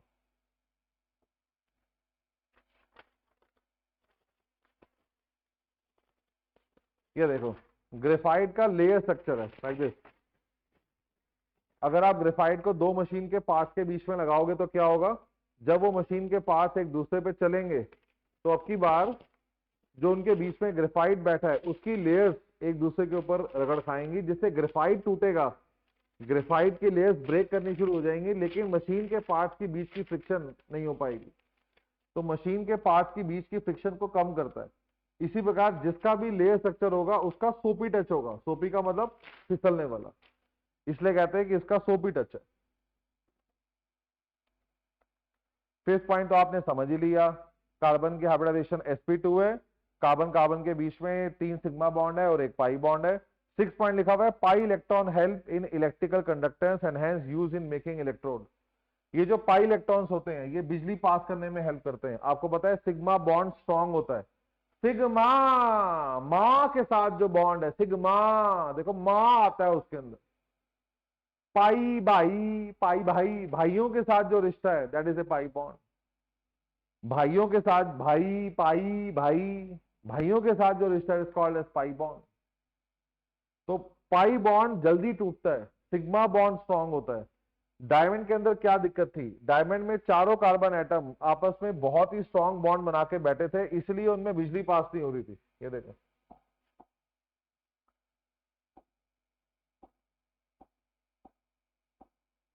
जब मैंने आपको डायमंड सिखाया तो मैंने आपको बताया कि कार्बन के पास 4 इलेक्ट्रॉन्स हैं और मैंने कहा ये इलेक्ट्रॉन बंधे हुए हैं, ये बिजली पास करने में हेल्प नहीं कर सकते क्योंकि ये बॉन्ड बना रहे हैं। अब मैं आपको सिखा रहा हूं कि जो हमारा डायमंड है, जो हमारा ग्रेफाइट है, ग्रेफाइट में भी कार्बन के पास 4 इलेक्ट्रॉन है, लेकिन ध्यान लगाओ, लेकिन उस 4 में से एक इलेक्ट्रॉन पाई बॉन्ड बना रहा है। Now this pi bond is a weak bond, इसको तोड़ना बहुत आसान है और जैसे ये टूट जाएगा ये इलेक्ट्रॉन फ्री हो जाएंगे। जैसे ये पाई बॉन्ड टूटेगा ये इलेक्ट्रॉन फ्री हो जाएंगे और ये पाई इलेक्ट्रॉन बिजली पास करने में हेल्प करते हैं। इसलिए याद करो बच्चों, graphite is used in making electrodes. जो आपका ड्राई सेल है पता है ना, उसके अंदर एक काली रॉड होती है कार्बन की, वो ग्रेफाइट है। तो graphite is a good conductor of electricity because इसके जो पाई बॉन्ड है वो ब्रेक कर जाता है। इसलिए हम कहते हैं ग्रेफाइट एक एक्सेप्शन आती है। Normally network solid bad conductors होते हैं, लेकिन ग्रेफाइट में एक्सेप्शन है। ग्रेफाइट में पाई बॉन्ड है, वो ब्रेक करता है और बिजली पास करने में हेल्प करते हैं इलेक्ट्रॉन। 7th आ रहा है bad conductor of heat due to layer structure, heat can not transfer from one layer to another. मैंने पीछे भी आपको कोशिश करी कि हीट पास करने के लिए कनेक्टिविटी बहुत जरूरी है। अभी आपने देखा कि जो हमारा ग्रेफाइट है इसका लेयर स्ट्रक्चर है, ध्यान लगाएं। अगर आप यहां से लेयर को हीट करते हो, देखो अगर आप इस लेयर को हीट करते हो तो ये हीट, ये तो सारा गर्म हो जाएगा। ये जो मैं येलो दिखा रहा हूं ये हीट हो रहा है, देखो ये लेयर तो गर्म हो गई, पर क्योंकि इस लेयर और इस लेयर में गैप था तो हीट आगे ट्रांसफर नहीं हो पाती।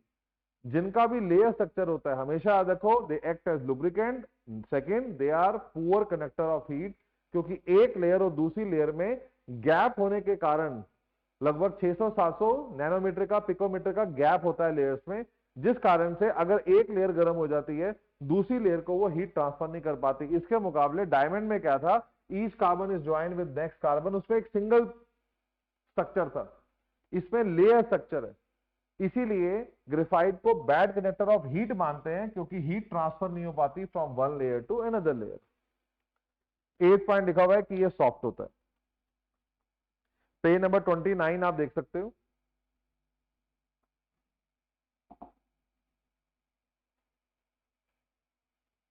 ट्वेंटी नाइन पे डायग्राम बना हुआ है, ये डायग्राम एनसीईआरटी से लिया है मैंने। आप देख सकते हो डायमंड का स्ट्रक्चर बना हुआ है, ग्रेफाइट का बना हुआ है, बताया हुआ है 340 पिकोमीटर का। आप ग्रेफाइट को देखोगे तो आपको लेयर्स दिखेंगी, लेयर लेयर लेयर लिखा है, बीच में वंडरवॉल है और दो लेयर के बीच में 340 पिकोमीटर का गैप है, जिससे अगर हम एक लेयर को हीट करते हैं तो अगली लेयर तक हीट नहीं जा पाती। लास्ट आ रहा है जी आज के लिए मॉलिक्यूलर सॉलिड। ये सारे जो आप पढ़ रहे हो ये क्रिस्टलाइन सॉलिड के ही एग्जांपल हैं। तो ये आ रहा है माइक्रो सॉलिड, इसको समझने में बच्चे काफी टाइम लगाते हैं, उसकी वजह लैक ऑफ स्ट्रक्चर नॉलेज है। स्ट्रक्चर ना आने के कारण बच्चे इसमें अटकते हैं। पहले पढ़ते हैं वहां पे क्या लिखा है फिर बात करते हैं। तो पहली बात तो है आपका रोल मॉडल। जब कोई भी टॉपिक पढ़ना है, you need to first have a role model. तो ड्राई आइस इसका रोल मॉडल है। You know what is dry ice? Solid carbon dioxide. अगर आप सॉलिड कार्बन डाइऑक्साइड के लैटिस में जाओ तो उसमें CO2 के मॉलिक्यूल्स क्लोजली पैक्ड हैं। आपको पता है अगर दो एटम एक साथ बैठे हो, दो या दो से ज्यादा एटम एक साथ बैठे हो, तो उसे मॉलिक्यूल कहते हैं। ये एक मॉलिक्यूल है, ये एक मॉलिक्यूल है, ये एक मॉलिक्यूल है, और ये भी एक मॉलिक्यूल है। तो आप देख सकते हो कि ड्राई आइस के अंदर बहुत सारे मॉलिक्यूल बैठे हुए हैं। इन मॉलिक्यूल के बीच में बहुत ही वीक अट्रैक्शन बनती है, क्योंकि जो इनकी अट्रैक्शन होगी वो नॉन बॉन्डेड एटम की अट्रैक्शन कहलाएगी, जिसको कहते हैं इंफा, van der Waals dipole dipole hydrogen bonding. तो मॉलिक्यूलर सॉलिड के अंदर मॉलिक्यूल्स आर क्लोजली पैक्ड। तो कोई भी चीज अगर आपको समझनी है अबाउट मॉलिक्यूलर सॉलिड, तो आप ड्राई आइस को मन में रखो, उसको दिमाग में रखकर समझने की कोशिश करो। डिटेल काफी आ रहा है, लेकिन let's start from page number 30। देखें क्या लिखा हुआ है। तो लिखा हुआ है example dry ice, ice, argon solid, HCl solid. Example अभी आगे देख लेंगे। सेकंड पॉइंट लिखा हुआ है in this type of solid molecules or atoms are closely packed. Third point लिखा हुआ है molecules are joined together by covalent bond, but they are not covalent solid, they do not have network or covalent bonds. अब जो मैं समझाने जा रहा हूं, जो सबसे ज्यादा, जैसे आप अब तक क्रिस्टलाइन और आइसोट्रोपी एंड आइसोट्रोपी की मुझसे डाउट पूछते आए हो, यही दिक्कत अब आपको यहां शुरू हो जाएगी या नहीं। मैं पूरी कोशिश करूंगा कि आप चीज को समझो, तो खुले मन से और थोड़ा अटेंशन में आ जाओ। देखो ये ड्राई आइस का स्ट्रक्चर है, ध्यान से सुनो। ये एक CO2 का मॉलिक्यूल है, ये दूसरा CO2 का मॉलिक्यूल है, ये तीसरा CO2 का मॉलिक्यूल है। बहुत ध्यान से देखो, बहुत ध्यान से। ये कौन सा बॉन्ड है? Covalent. With in the molecule अगर आप देखोगे तो जो एटम है वो कोवलेंट बॉन्ड बना के बैठे हैं। विद इन द एटम अगर आप देखोगे तो जो ये जो एटम्स हैं ये कोवलेंट बॉन्ड बना के बैठे हैं। लेकिन हम जो बात कर रहे हैं वो ये है कि दो CO2 के बीच में क्या, जो मैंने आपको सिखाया था कि हम आपके हैं कौन, इन दोनों CO2 के बीच में कोई भी बॉन्ड नहीं है। सवाल नंबर 687।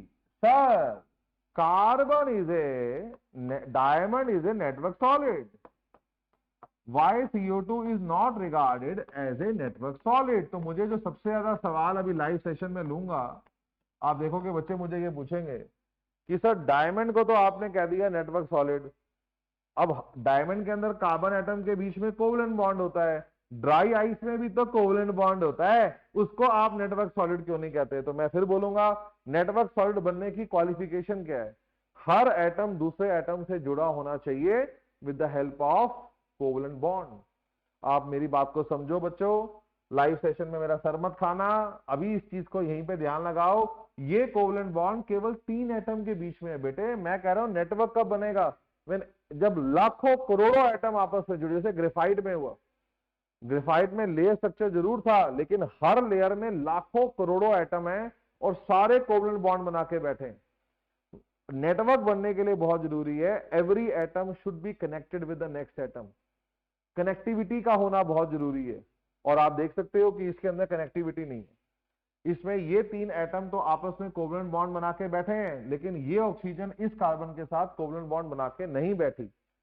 इसीलिए CO2 is not regarded as a network solid. ये लड़ाई हम लड़ते रहेंगे और मैं पूरी ताकत से आपको समझाता रहूंगा कि क्यों मॉलिक्यूलर, क्योंकि मॉलिक्यूलर सॉलिड के एग्जांपल जब आप देखोगे आपके मन में बहुत भ्रम आने वाला है। आपको लगेगा सर ये तो नेटवर्क सॉलिड है क्योंकि इसमें तो कोवलेंट बॉन्ड है। आप में कोवलेंट बॉन्ड होने से आप नेटवर्क सॉलिड नहीं बन जाते। आप नेटवर्क सॉलिड तब बनोगे जब वो कोवलेंट बॉन्ड पूरे लैटिस में फैले हो और कोई भी एटम ऐसा ना हो जो दूसरे एटम से कनेक्टेड ना हो। और यहां पे आप देख रहे हो सिर्फ 3 ही एटम आपस में कनेक्टेड है। मैं आपको और एग्जांपल देता हूं आपका मन बनाने के लिए। देखो और एग्जांपल है इसका P4, इसे व्हाइट फास्फोरस कहते हैं। ये देखो ये व्हाइट फास्फोरस का स्ट्रक्चर है, ये एक P4 है, ये दूसरा P4 है, देखो ये तीसरा P4 है।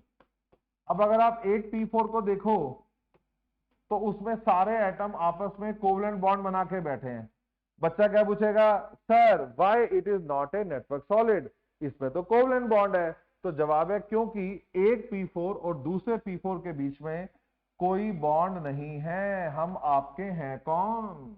आप देखो, नेटवर्क सॉलिड बनने के लिए ये दोनों P4 के बीच में भी कोवलेंट बॉन्ड होना चाहिए था, जो नहीं है, इसलिए P4 भी नेटवर्क सॉलिड नहीं कहलाएगा।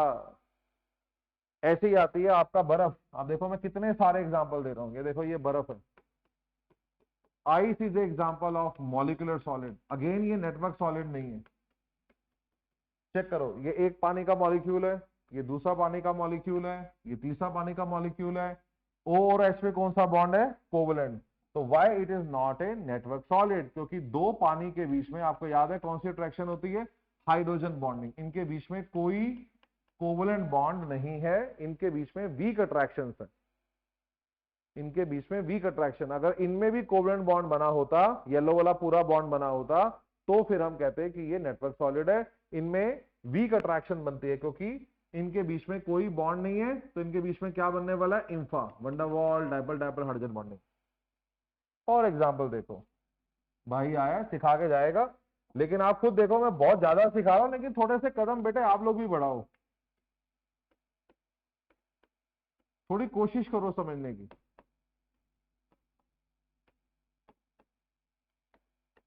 तभी फिजिक्स वगैरह भी आप अच्छी जगह से पढ़ो 11th में 12th में, क्योंकि आपके फंडे काफी वीक रह गए हैं।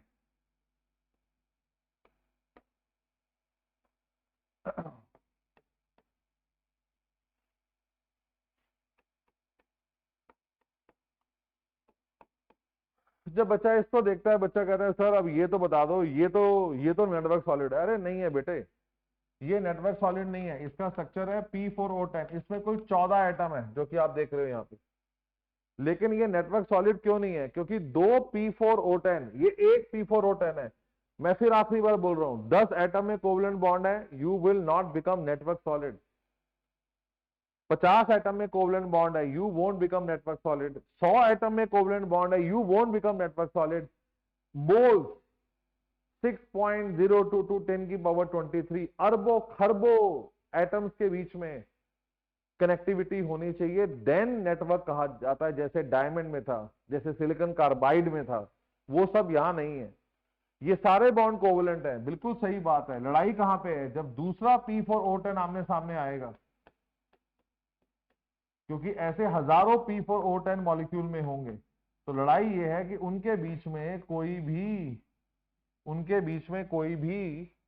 इन दोनों के बीच में कोई भी कोवलेंट बॉन्ड नहीं है। तो एक P4O10 दूसरे P4O10 से कनेक्टेड नहीं है। 10-15 एटम एक साथ बैठे हो कोवलेंट बॉन्ड बना के, तो आप नेटवर्क सॉलिड नहीं बन जाओगे। बच्चों ध्यान लगाओ। पेज नंबर 30 दोबारा पढ़ते हैं।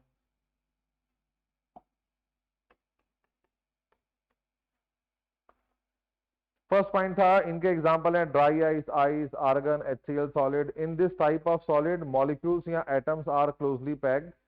थर्ड पॉइंट लिखा हुआ है, molecules are joined together by covalent bond. Molecules are joined together, ये लाइन गलत है, थर्ड पॉइंट ठीक करो। थर्ड पॉइंट है, atoms present in a molecule, line ठीक करें। Atoms present in a molecule are joined together by covalent bond. ये समझना है तो आप ये डायग्राम मन में रखो। ये CO2 का एक मॉलिक्यूल है और ये CO2 का दूसरा मॉलिक्यूल है। इनमें ये कार्बन के एटम है और ऑक्सीजन के एटम्स हैं। देखो ये एटम है, ये एटम है, ये एटम है, और इनके बीच में कौन सा बॉन्ड है? कोवलेंट। ये एटम है, ये एटम है, ये एटम है, इनके बीच में कौन से बॉन्ड है? कोवलेंट। लेकिन हम क्या बता रहे हैं, एक CO2 दूसरे CO2 से अटैच नहीं है। इन दोनों के बीच में बनती है वेंडरवॉल फोर्स ऑफ अट्रैक्शन, कोई बॉन्ड नहीं बनता। तो एक मॉलिक्यूल में जितने भी एटम होंगे उनके बीच में तो कोवलेंट बॉन्ड है, लेकिन दो मॉलिक्यूल आपस में कोवलेंट बॉन्ड बना के नहीं बैठे। तो थर्ड पॉइंट आपने ठीक करा, atoms present in a molecule are joined together by covalent bond but they are not covalent solid, they do not have network or covalent bonds because they do not have network of covalent bond. इनमें जाल नहीं बिछा bonds का, सिर्फ 3-4 atom के बीच में covalent bond है, हजारों लाखों के बीच में नहीं है, दो मॉलिक्यूल आपस में जुड़े ही नहीं हुए, आप देख सकते हो। फोर्थ पॉइंट लिखा हुआ है, और मैंने आपसे कहा था जब दो लोगों में कोई रिश्ता नहीं होता तो दोस्ती यारी शुरू हो गई। नॉन बॉन्डेड एटम में अट्रैक्शन कौन सी होती है? Van der Waals, dipole dipole, hydrogen bonding. मैंने 11 का बैकअप क्या दिया था कि अगर मॉलिक्यूल नॉन पोलर है तो उसके नॉन बॉन्डेड एटम्स के बीच में वंडरवॉल होगा, अगर मॉलिक्यूल पोलर है तो वो डाइपोल डाइपोल या हाइड्रोजन बॉन्डिंग बना सकता है, डिपेंडिंग अपॉन कंडीशन क्या बन रही है। फिफ्थ पॉइंट लिखा हुआ है, क्योंकि इनके बीच में अट्रैक्शन बहुत वीक होती है मॉलिक्यूलर सॉलिड्स के अंदर, इसलिए ये सॉफ्ट होते हैं, लो मेल्टिंग पॉइंट है, लो बॉइलिंग पॉइंट है, बिजली पास नहीं होती, वोलेटाइल होते हैं, ब्रिटल होते हैं। आप एग्जांपल लो बर्फ का, आप जैसी बर्फ को बाहर निकालते हो पिघल जाती है, इसका मतलब उसको तो मैंने पिघलाने के लिए हीट भी देनी नहीं पड़ी, एटमोस्फेयर की गर्मी से पिघल गई। कई बार स्विगी वाला आइसक्रीम लेकर आता है, आप देखते हो ना, आइसक्रीम को पैक किया जाता है ड्राई आइस में, और जैसे ही वो ड्राई आइस बाहर आती है उससे धुआं निकलना शुरू हो जाता है, वहां पे क्या हो रहा है? Sublimation, volatile. तो बच्चों ध्यान से सुनो, जो आपके मॉलिक्यूलर सॉलिड है वो बहुत ही कमजोर है, क्योंकि दो मॉलिक्यूल के बीच में या तो हाइड्रोजन बॉन्डिंग है, या डाइपोल डाइपोल है, या वंडरवॉल है, तीनों ही वीक फोर्स है, तीनों ही वीक फोर्स है। इसके अलावा बर्फ आप घर में देख सकते हो, अगर आप बर्फ पे प्रेशर अप्लाई करोगे तो क्या होगा? वो टूट जाएगा, इसका मतलब वो ब्रिटल है। 6 पॉइंट लिखा हुआ है, there are 3 types, non polar molecular solid, polar molecular solid and hydrogen bonded molecular solid. Molecular solid 3 प्रकार के होते हैं, डिपेंडिंग अपॉन कि उनके नॉन बॉन्डेड एटम्स के बीच में कौन सी अट्रैक्शन है। तो इसमें है non polar molecular solid, polar and hydrogen bonded, इनके बारे में डिस्कशन आ रहा है पेज नंबर 31। अब लास्ट क्लास में जो आपने सीखा था वो यूज होना शुरू हो जाएगा एट ए डीपर लेवल। पहला आ रहा है नॉन पोलर मॉलिक्यूलर सॉलिड। तो देखो, सबसे पहले तो इसका जो आपका रोल मॉडल है वो ड्राई आइस है। देखो ये कार्बन डाइऑक्साइड है, इसकी शेप लीनियर होती है, कार्बन और ऑक्सीजन में से ऑक्सीजन ज्यादा इलेक्ट्रोनेगेटिव है। ये कौन है? डाइपोल।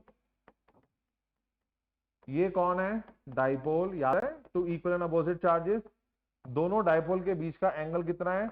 180 डिग्री। दोनों डाइपोल सेम है, दोनों डाइपोल की डाइपोल मूवमेंट सेम होगी, मान लो 5d/, और क्योंकि ये दोनों 180 डिग्री पे अरेंज है, ये मूवमेंट कैंसिल आउट हो जाएगी, जिसका मतलब इसकी जो नेट डाइपोल मूवमेंट है वो 0 आएगी। और जिनकी नेट डाइपोल मूवमेंट 0 आती है उन्हें आप क्या बोलते हो? Non polar. तो basically non polar molecular solid का एग्जांपल है ड्राई आइस।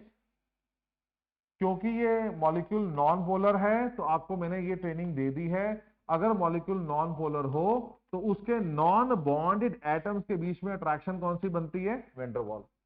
पढ़ो, in these solid atoms molecules are held together by weak attraction called van der Waals. इसका एग्जांपल दिया है मैंने ड्राई आइस या जीनॉन एटम। आपको याद है मैंने आपको लेक्चर दिया था कि जीनॉन या कोई भी एटम नॉन पोलर क्यों होता है? सभी एटम नॉन पोलर होते हैं, 11 का बैकअप की क्लास दोबारा देखो, क्योंकि प्लस चार्ज के आसपास इलेक्ट्रॉन्स यूनिफॉर्मली घूम रहे होते हैं। All atoms are non polar, हमेशा याद रखो। और जब भी कभी नॉन पोलर एटम्स या मॉलिक्यूल आमने सामने आते हैं तो वो कौन सी वीक अट्रैक्शन बनाते हैं? वंडरवॉल, जो हमारी केमिस्ट्री की वीकेस्ट फोर्स ऑफ अट्रैक्शन है। इस अट्रैक्शन को dispersion force of attraction, London force या वंडरवॉल फोर्स के नाम से भी पुकारते हैं। नेक्स्ट आ रहा है एग्जांपल्स। इसका एग्जांपल है CO2, CCl4, iodine, H2, argon. आओ मैं सबके बारे में बात करता हूं।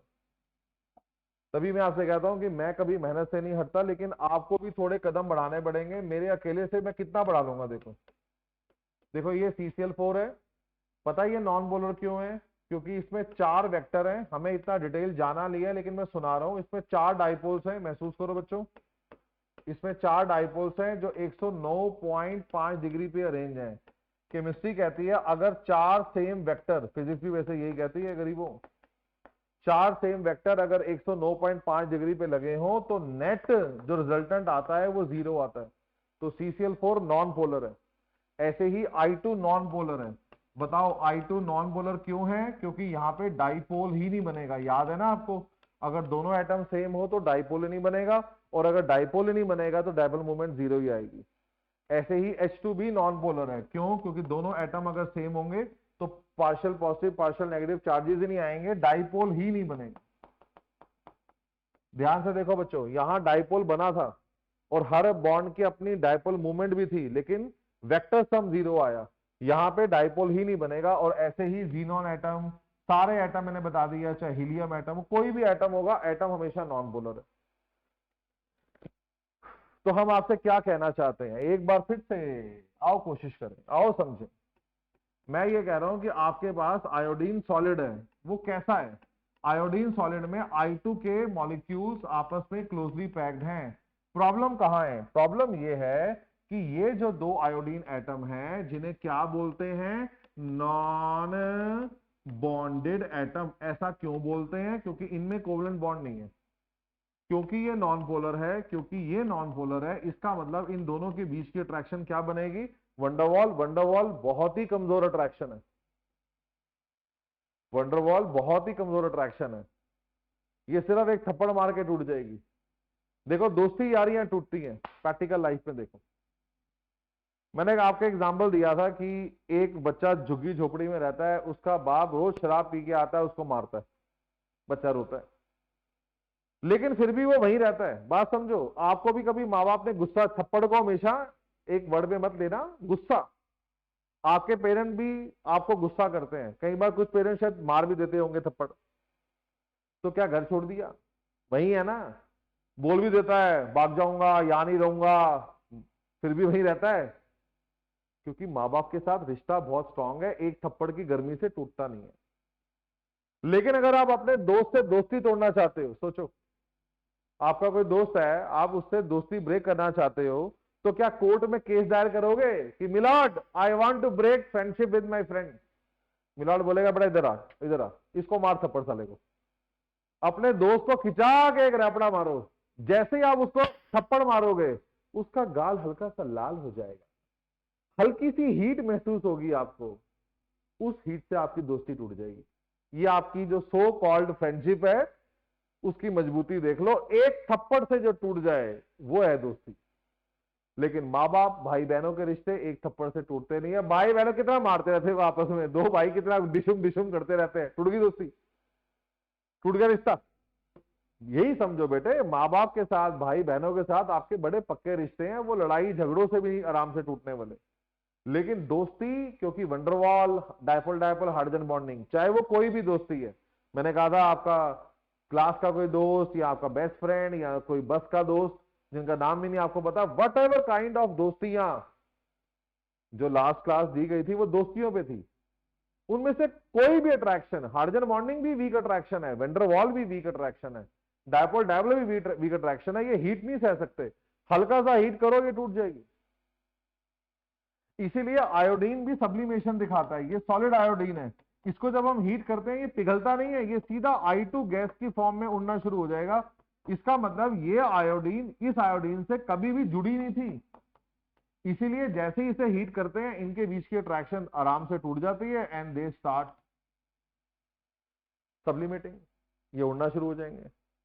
तो ये हमारी जो प्रॉब्लम है वो इस अट्रैक्शन से है। ये अट्रैक्शन बहुत कम है, क्योंकि ये इनके बीच की अट्रैक्शन कम है, इसलिए ये सॉफ्ट है। Third point, volatile, sublimation, insulator है, इनमें बिजली पास नहीं होती, क्योंकि ना तो फ्री आयंस है ना फ्री इलेक्ट्रॉन्स आपको दिखेंगे इसके अंदर, और इनका मेल्टिंग पॉइंट कम है। मैं फिर बोल दूं, जब अट्रैक्शन पार्टिकल्स के बीच में कम होती है तो वो सॉफ्ट होंगे, उनका मेल्टिंग पॉइंट कम होगा, बॉइलिंग पॉइंट कम होगा, हार्डनेस कम होगी, ये सब ऑब्वियस है बच्चों। Next, page number 32, polar molecular solid. सारे एग्जाम्पल जो समझाए जा रहे हैं वो केवल एनसीईआरटी में ही दिए हुए हैं, वही एग्जाम्पल समझा रहा हूं। पोलर मॉलिक्यूलर सॉलिड, तो मॉलिक्यूलर सॉलिड क्या होते हैं? जिनमें मॉलिक्यूल क्लोजली पैक्ड होते हैं। इसका एग्जाम्पल दिया हुआ है एनसीईआरटी ने, SO2 H2S HCl। मैं शुरू करता हूं HCl से। देखो ये HCl का एक मॉलिक्यूल है, जिनको अभी भी केमिस्ट्री नहीं आती, हालांकि आप देखो मैं कितना बोल रहा हूं। देखो बच्चों, अगर एक से ज्यादा एटम आपस में कोवलेंट बॉन्ड बना के बैठे हो तो उसे मॉलिक्यूल कहते हैं। ये एक मॉलिक्यूल है। तभी मैं आपसे कह रहा हूं कि जो बेसिक जेएसआर में क्लियर होते हो सकते हैं वो बहुत कम जगह में। ऐसा नहीं कह रहा मैं महान टीचर, हा हा रावण, मैं ब्रह्मा जी, ऐसा कुछ नहीं कह रहा, पर मैं कह रहा हूं कि मैं काफी मेहनत कर रहा हूं जो आपको यूजुअली मिलेगी नहीं। कोई टीचर इतने सारे सारे एग्जाम्पल खोल के नहीं समझाएगा, ये पक्की बात है। इसके लिए मुझ जैसा पागलपन जरूरी है एक्चुअली। पर तुम फिर भी ना समझो तो कहां जाओ, मैं तुम्हें ये समझा रहा हूं। ये देखो, ये दोनों नॉन बॉन्डेड एटम्स हैं। इनके बीच में जो वीक अट्रैक्शन बनेगी वो है dipole dipole attraction. This is dipole dipole attraction. बात समझो। तो ये पोलर मॉलिक्यूल्स हैं। पोलर मॉलिक्यूल आपको पता है डाइपोल डाइपोल या हाइड्रोजन बॉन्डिंग बनाते हैं। हाइड्रोजन बॉन्डिंग तब बनती थी, याद है, जब फ्लोरीन हो, ऑक्सीजन हो, नाइट्रोजन हो। ना हो तो क्या बनती है? Dipole dipole attraction. ये बहुत वीक अट्रैक्शन है बच्चों, ये बहुत वीक अट्रैक्शन है। हल्का सा हीट करोगे ये अट्रैक्शन टूट जाएगी और ये पिघल जाएगा, ये उड़ जाएगा। ऐसे ही देखो SO2, SO2 की वी शेप होती है। देखो ये हमारा SO2 है, इसकी वी शेप होती है। और SO2 जो है वो एक पोलर मॉलिक्यूल है। आपको याद है ना, अगर वी शेप हो तो वेक्टर कटते नहीं है। ये मॉलिक्यूल पोलर है, ये मॉलिक्यूल पोलर है। ध्यान से देखो, ये इसके नॉन बॉन्डेड एटम्स हैं ये दोनों। हम कह रहे हैं हम आपके हैं कौन, इनके बीच में कौन सी अट्रैक्शन है? तो इनके बीच में डाइपोल डाइपोल अट्रैक्शन है, क्योंकि मॉलिक्यूल पोलर है। पोलर क्यों है? क्योंकि दो वेक्टर है और वो वी शेप बना रहे हैं। याद है ना, अगर दो वेक्टर वी शेप बना रहे हो, देखो, तो ये दोनों वेक्टर कट नहीं सकते, तो नेट डाइपोल मूवमेंट जाएगी नीचे की तरफ। ऐसे यहां पे कितने वेक्टर थे? एक। अगर एक वेक्टर है तो कभी कट ही नहीं सकता, पोलर है। तो पोलर मॉलिक्यूल्स के बीच में जो अट्रैक्शन होती है that is dipole dipole attraction. ऐसे ही इसका एग्जांपल लिया हुआ है HCl, जो मैंने आपको सिखा दिया। H2S आप देख सकते हो, ये लो। हो सकता है अभी आपको शेप बनानी आज नहीं आती, कल आ जाएगी। अब 11 के सारे खड्डे खाइए तो आज भर नहीं दूंगा। ये देखो, सल्फर ज्यादा इलेक्ट्रोनेगेटिव होता है, चार्जेस आ गए। अच्छा बताओ कितने वेक्टर हैं? दो। शेप कैसी है? V shape. वी शेप होने का कारण मतलब ये वेक्टर कटेंगे नहीं, तो ये भी मॉलिक्यूल पोलर है और ये भी मॉलिक्यूल पोलर है। प्रॉब्लम कहां है? इन दोनों के बीच में कोई कोवलेंट बॉन्ड नहीं है। इन दोनों के बीच में बनेगी weak attraction which is dipole dipole attraction.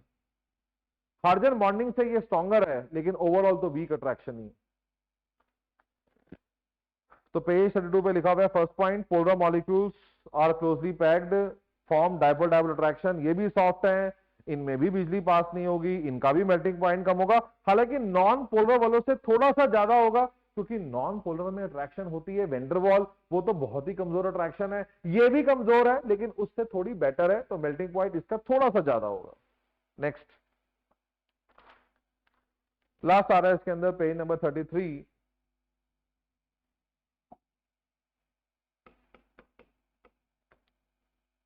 इसमें आ रहा है हाइड्रोजन बॉन्डेड मॉलिक्यूलर सॉलिड। ऐसे मॉलिक्यूलर सॉलिड जिनके मॉलिक्यूल्स आपस में हाइड्रोजन बॉन्डिंग बना के बैठे होते हैं। हाइड्रोजन बॉन्डिंग को ओवर हाइप नहीं करना चाहिए। वैन-डर-वाल और डाइपोल डाइपोल की तरह ये भी एक वीक अट्रैक्शन है। हाइड्रोजन बॉन्डिंग कब बनती है आपको सिखाया गया था, प्लीज लेक्चर पढ़ो। हाइड्रोजन बॉन्डिंग तभी बन सकती है जब मॉलिक्यूल में फ्लोरीन हो, ऑक्सीजन हो, नाइट्रोजन हो और साथ में हाइड्रोजन लगा हो। ये डाइपोल डाइपोल अट्रैक्शन का ही प्रकार माना जाता है, लेकिन ये डाइपोल डाइपोल अट्रैक्शन से थोड़ी सी स्ट्रांग होती है, इसलिए इसको अलग नाम दिया जाता है। ये मॉलिक्यूल पोलर है, ये मॉलिक्यूल पोलर है, इनमें कोवलेंट बॉन्ड है, इनमें कोवलेंट बॉन्ड है, लेकिन इन दोनों में कोई बॉन्ड नहीं है। ये दोनों हैं नॉन बॉन्डेड एटम्स और इनके बीच में जो एक वीक अट्रैक्शन बनती है उसका नाम हाइड्रोजन बॉन्डिंग है। मैंने आपसे कहा था hydrogen bonding is stronger than dipole dipole, it is stronger than van der वाल।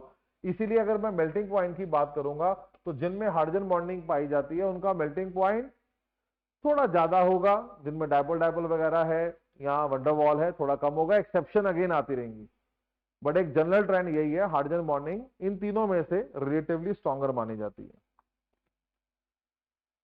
तो फर्स्ट पॉइंट लिखा हुआ है पोलर मॉलिक्यूल जो कि हाइड्रोजन बॉन्डिंग बना सकते हैं वो इस प्रकार के सॉलिड फॉर्म करेंगे, इनमें अट्रैक्शन होती है हाइड्रोजन बॉन्डिंग, ये हार्ड है, ये हार्ड होते हैं, आपने देखा बर्फ हार्ड होती है, इंसुलेटर है, बिजली पास नहीं होती है और मेल्टिंग पॉइंट कम होता है, क्योंकि आप कुछ भी कह लो hydrogen bonding is still the weak attraction, ये भगवान नहीं है, ये कोवलेंट बॉन्डिंग या आयनिक बॉन्डिंग के आसपास भी नहीं आती। नेक्स्ट भी है page number 34,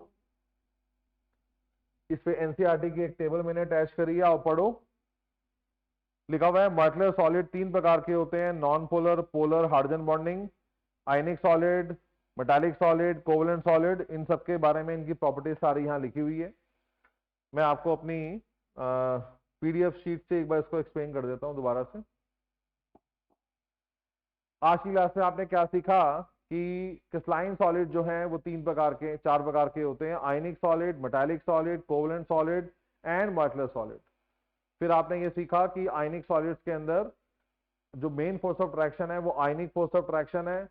ionic force of attraction को इलेक्ट्रोस्टैटिक अट्रैक्शन भी कहते हैं और ये बहुत ही स्ट्रांग होती है, हार्ड है, ब्रिटल है, हाई मेल्टिंग पॉइंट है, हाई बॉइलिंग पॉइंट है। आयनिक सॉलिड में बिजली पास सॉलिड स्टेट में तो नहीं होती, लेकिन पानी में डिसॉल्व करोगे तो बिजली पास हो जाएगी, या पिघलाओगे तो बिजली पास हो जाएगी। फिर आया मेटालिक सॉलिड, जब भी कभी मेटल क्लोजली पैक करते हैं तो मेटल के एटम अपना वैलेंस इलेक्ट्रॉन निकाल के बाहर फेंक देते हैं और पॉजिटिव आयन और इलेक्ट्रॉन में जो अट्रैक्शन बनती है इसका नाम मेटालिक बॉन्ड है। मेटालिक बॉन्ड भी काफी स्ट्रांग होता है, normally metals hard high melting point वाले होते हैं, एक्सेप्शन अगेन आती है। नेटवर्क सॉलिड शब्द तभी यूज किया जा सकता है जब हजारों लाखों करोड़ों अरबों एटम एक साथ कनेक्टिविटी बना के बैठे हों। एग्जाम्पल याद करने की जरूरत है, diamond, graphite, silicon dioxide, silicon carbide, boron nitride.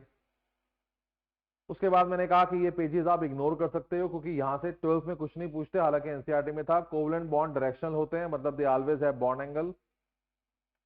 Diamond के बारे में बातें, बिजली पास नहीं कर पाता क्योंकि इलेक्ट्रॉन फ्री नहीं है, लेकिन हीट पास हो जाती है, बहुत हार्ड होता है। ग्रेफाइट के बारे में सबसे इंपॉर्टेंट बात है कि इसका लेयर स्ट्रक्चर है, और ये जो लेयर्स हैं, लेयर स्ट्रक्चर होने के कारण इसका स्लिपरी टच है, लेयर स्ट्रक्चर होने के कारण it is use as a lubricant, layer structure होने के कारण जब हीट पास करते हैं तो इसमें हीट पास नहीं हो पाती, एक लेयर दूसरी लेयर के बीच में गैप होने के कारण। Then we have molecular solid, इसके बारे में बताया कि इन जनरल, ये जनरल प्रॉपर्टीज है, generally they are soft, low melting point, low boiling point, बिजली पास नहीं होती, नॉर्मली वोलेटाइल होते हैं, ब्रिटल होते हैं। ये आगे तीन प्रकार के हैं, non polar molecular solid, CO2 का मॉलिक्यूल नॉन पोलर है, इनके बीच में वैन डेर वाल्स अट्रैक्शन बनेगी जो बहुत ही वीक है। SO2 का मॉलिक्यूल पोलर है लेकिन हाइड्रोजन बॉन्डिंग नहीं बना सकता क्योंकि O के साथ H नहीं लगा हुआ, इसलिए ये बनाएगा डाइपोल डाइपोल अट्रैक्शन जो वैन डेर वाल्स से अच्छी है। तीनों अट्रैक्शनों में सबसे बेटर मानी जाती है आइस में attraction which is hydrogen bonding. Hydrogen bonding के लिए फ्लोरीन, ऑक्सीजन या नाइट्रोजन का होना जरूरी है, साथ में हाइड्रोजन लगा होना चाहिए। ये हमारी एनसीईआरटी की टेबल है। आओ बात करते हैं मॉलिक्यूलर सॉलिड में नॉन पोलर मॉलिक्यूलर सॉलिड, इसमें मॉलिक्यूल्स आर क्लोजली पैक्ड, इनके बीच में जो अट्रैक्शन होगी वो डिस्पर्जन फोर्स ऑफ अट्रैक्शन होगी, आर्गन, CCl4 वगैरह इसका एग्जांपल है। ये सॉफ्ट होते हैं, बिजली पास नहीं होती है, मेल्टिंग पॉइंट कम है क्योंकि वैन डेर वाल्स अट्रैक्शन बहुत वीक है। पोलर वालों में अट्रैक्शन होती है dipole dipole, HCl, SO2 example है, ये भी सॉफ्ट होते हैं, बिजली पास नहीं होती, मेल्टिंग पॉइंट कम है क्योंकि डाइपोल डाइपोल भी कोई महान अट्रैक्शन तो है नहीं।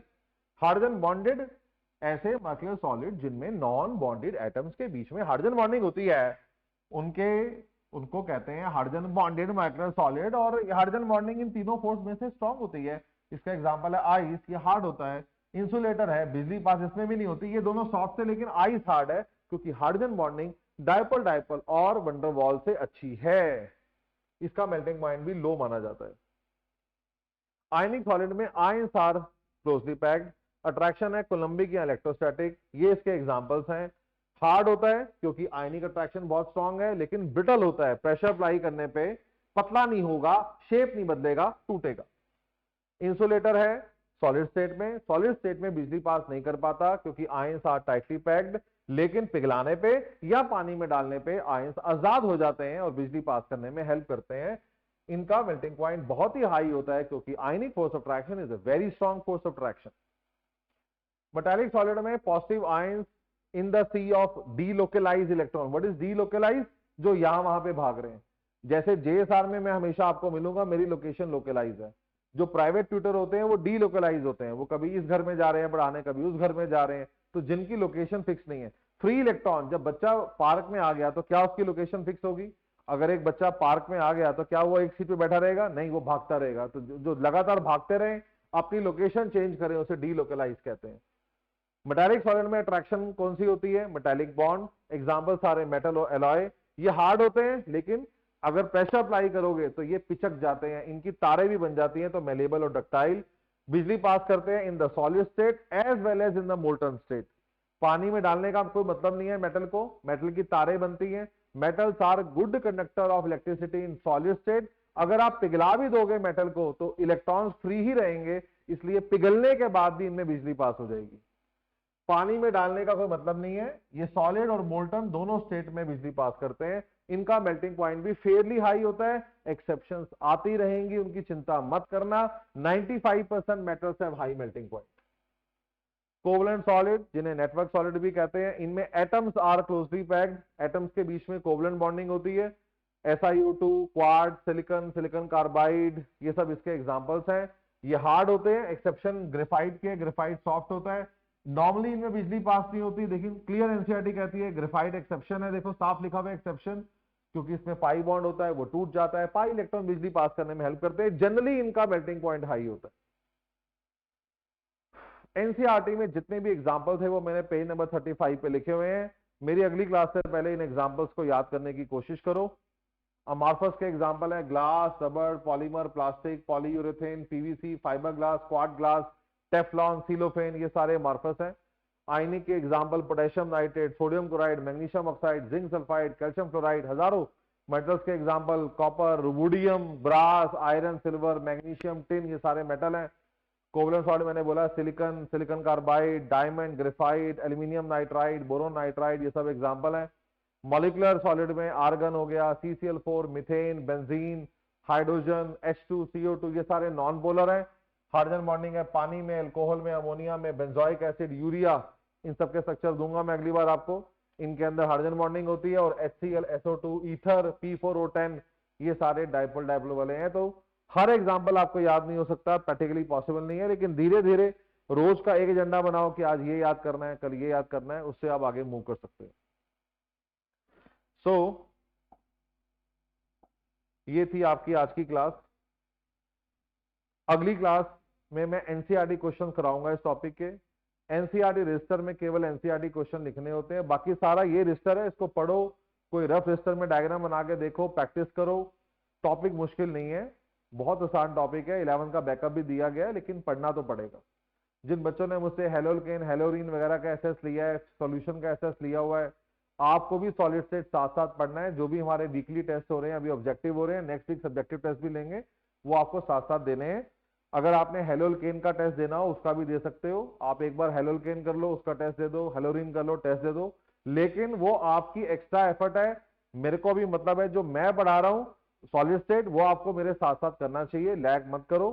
इस हफ्ते का शेड्यूल फिक्स कर दिया जाएगा और हर हफ्ते वही शेड्यूल फॉलो किया जाएगा। उसके लिए भी मैं एक सेपरेट वीडियो भी बनाऊंगा और नोटिफिकेशन भी आ जाएगा। क्लासेस के टाइम भी फिक्स कर देंगे हम लोग, कब कब अपलोड करेंगे, डेज भी फिक्स कर देंगे, टेस्ट के भी टाइमिंग और डेज पूरे फिक्स कर देंगे। अब ये हफ्ता हम आपको सेटल डाउन कर देंगे और हर चीज एक रिटर्न फॉर्म में दे देंगे, फिर उसी मोड में क्लासेस होती रहेंगी। आज तो इतना काफी है। Okay bye.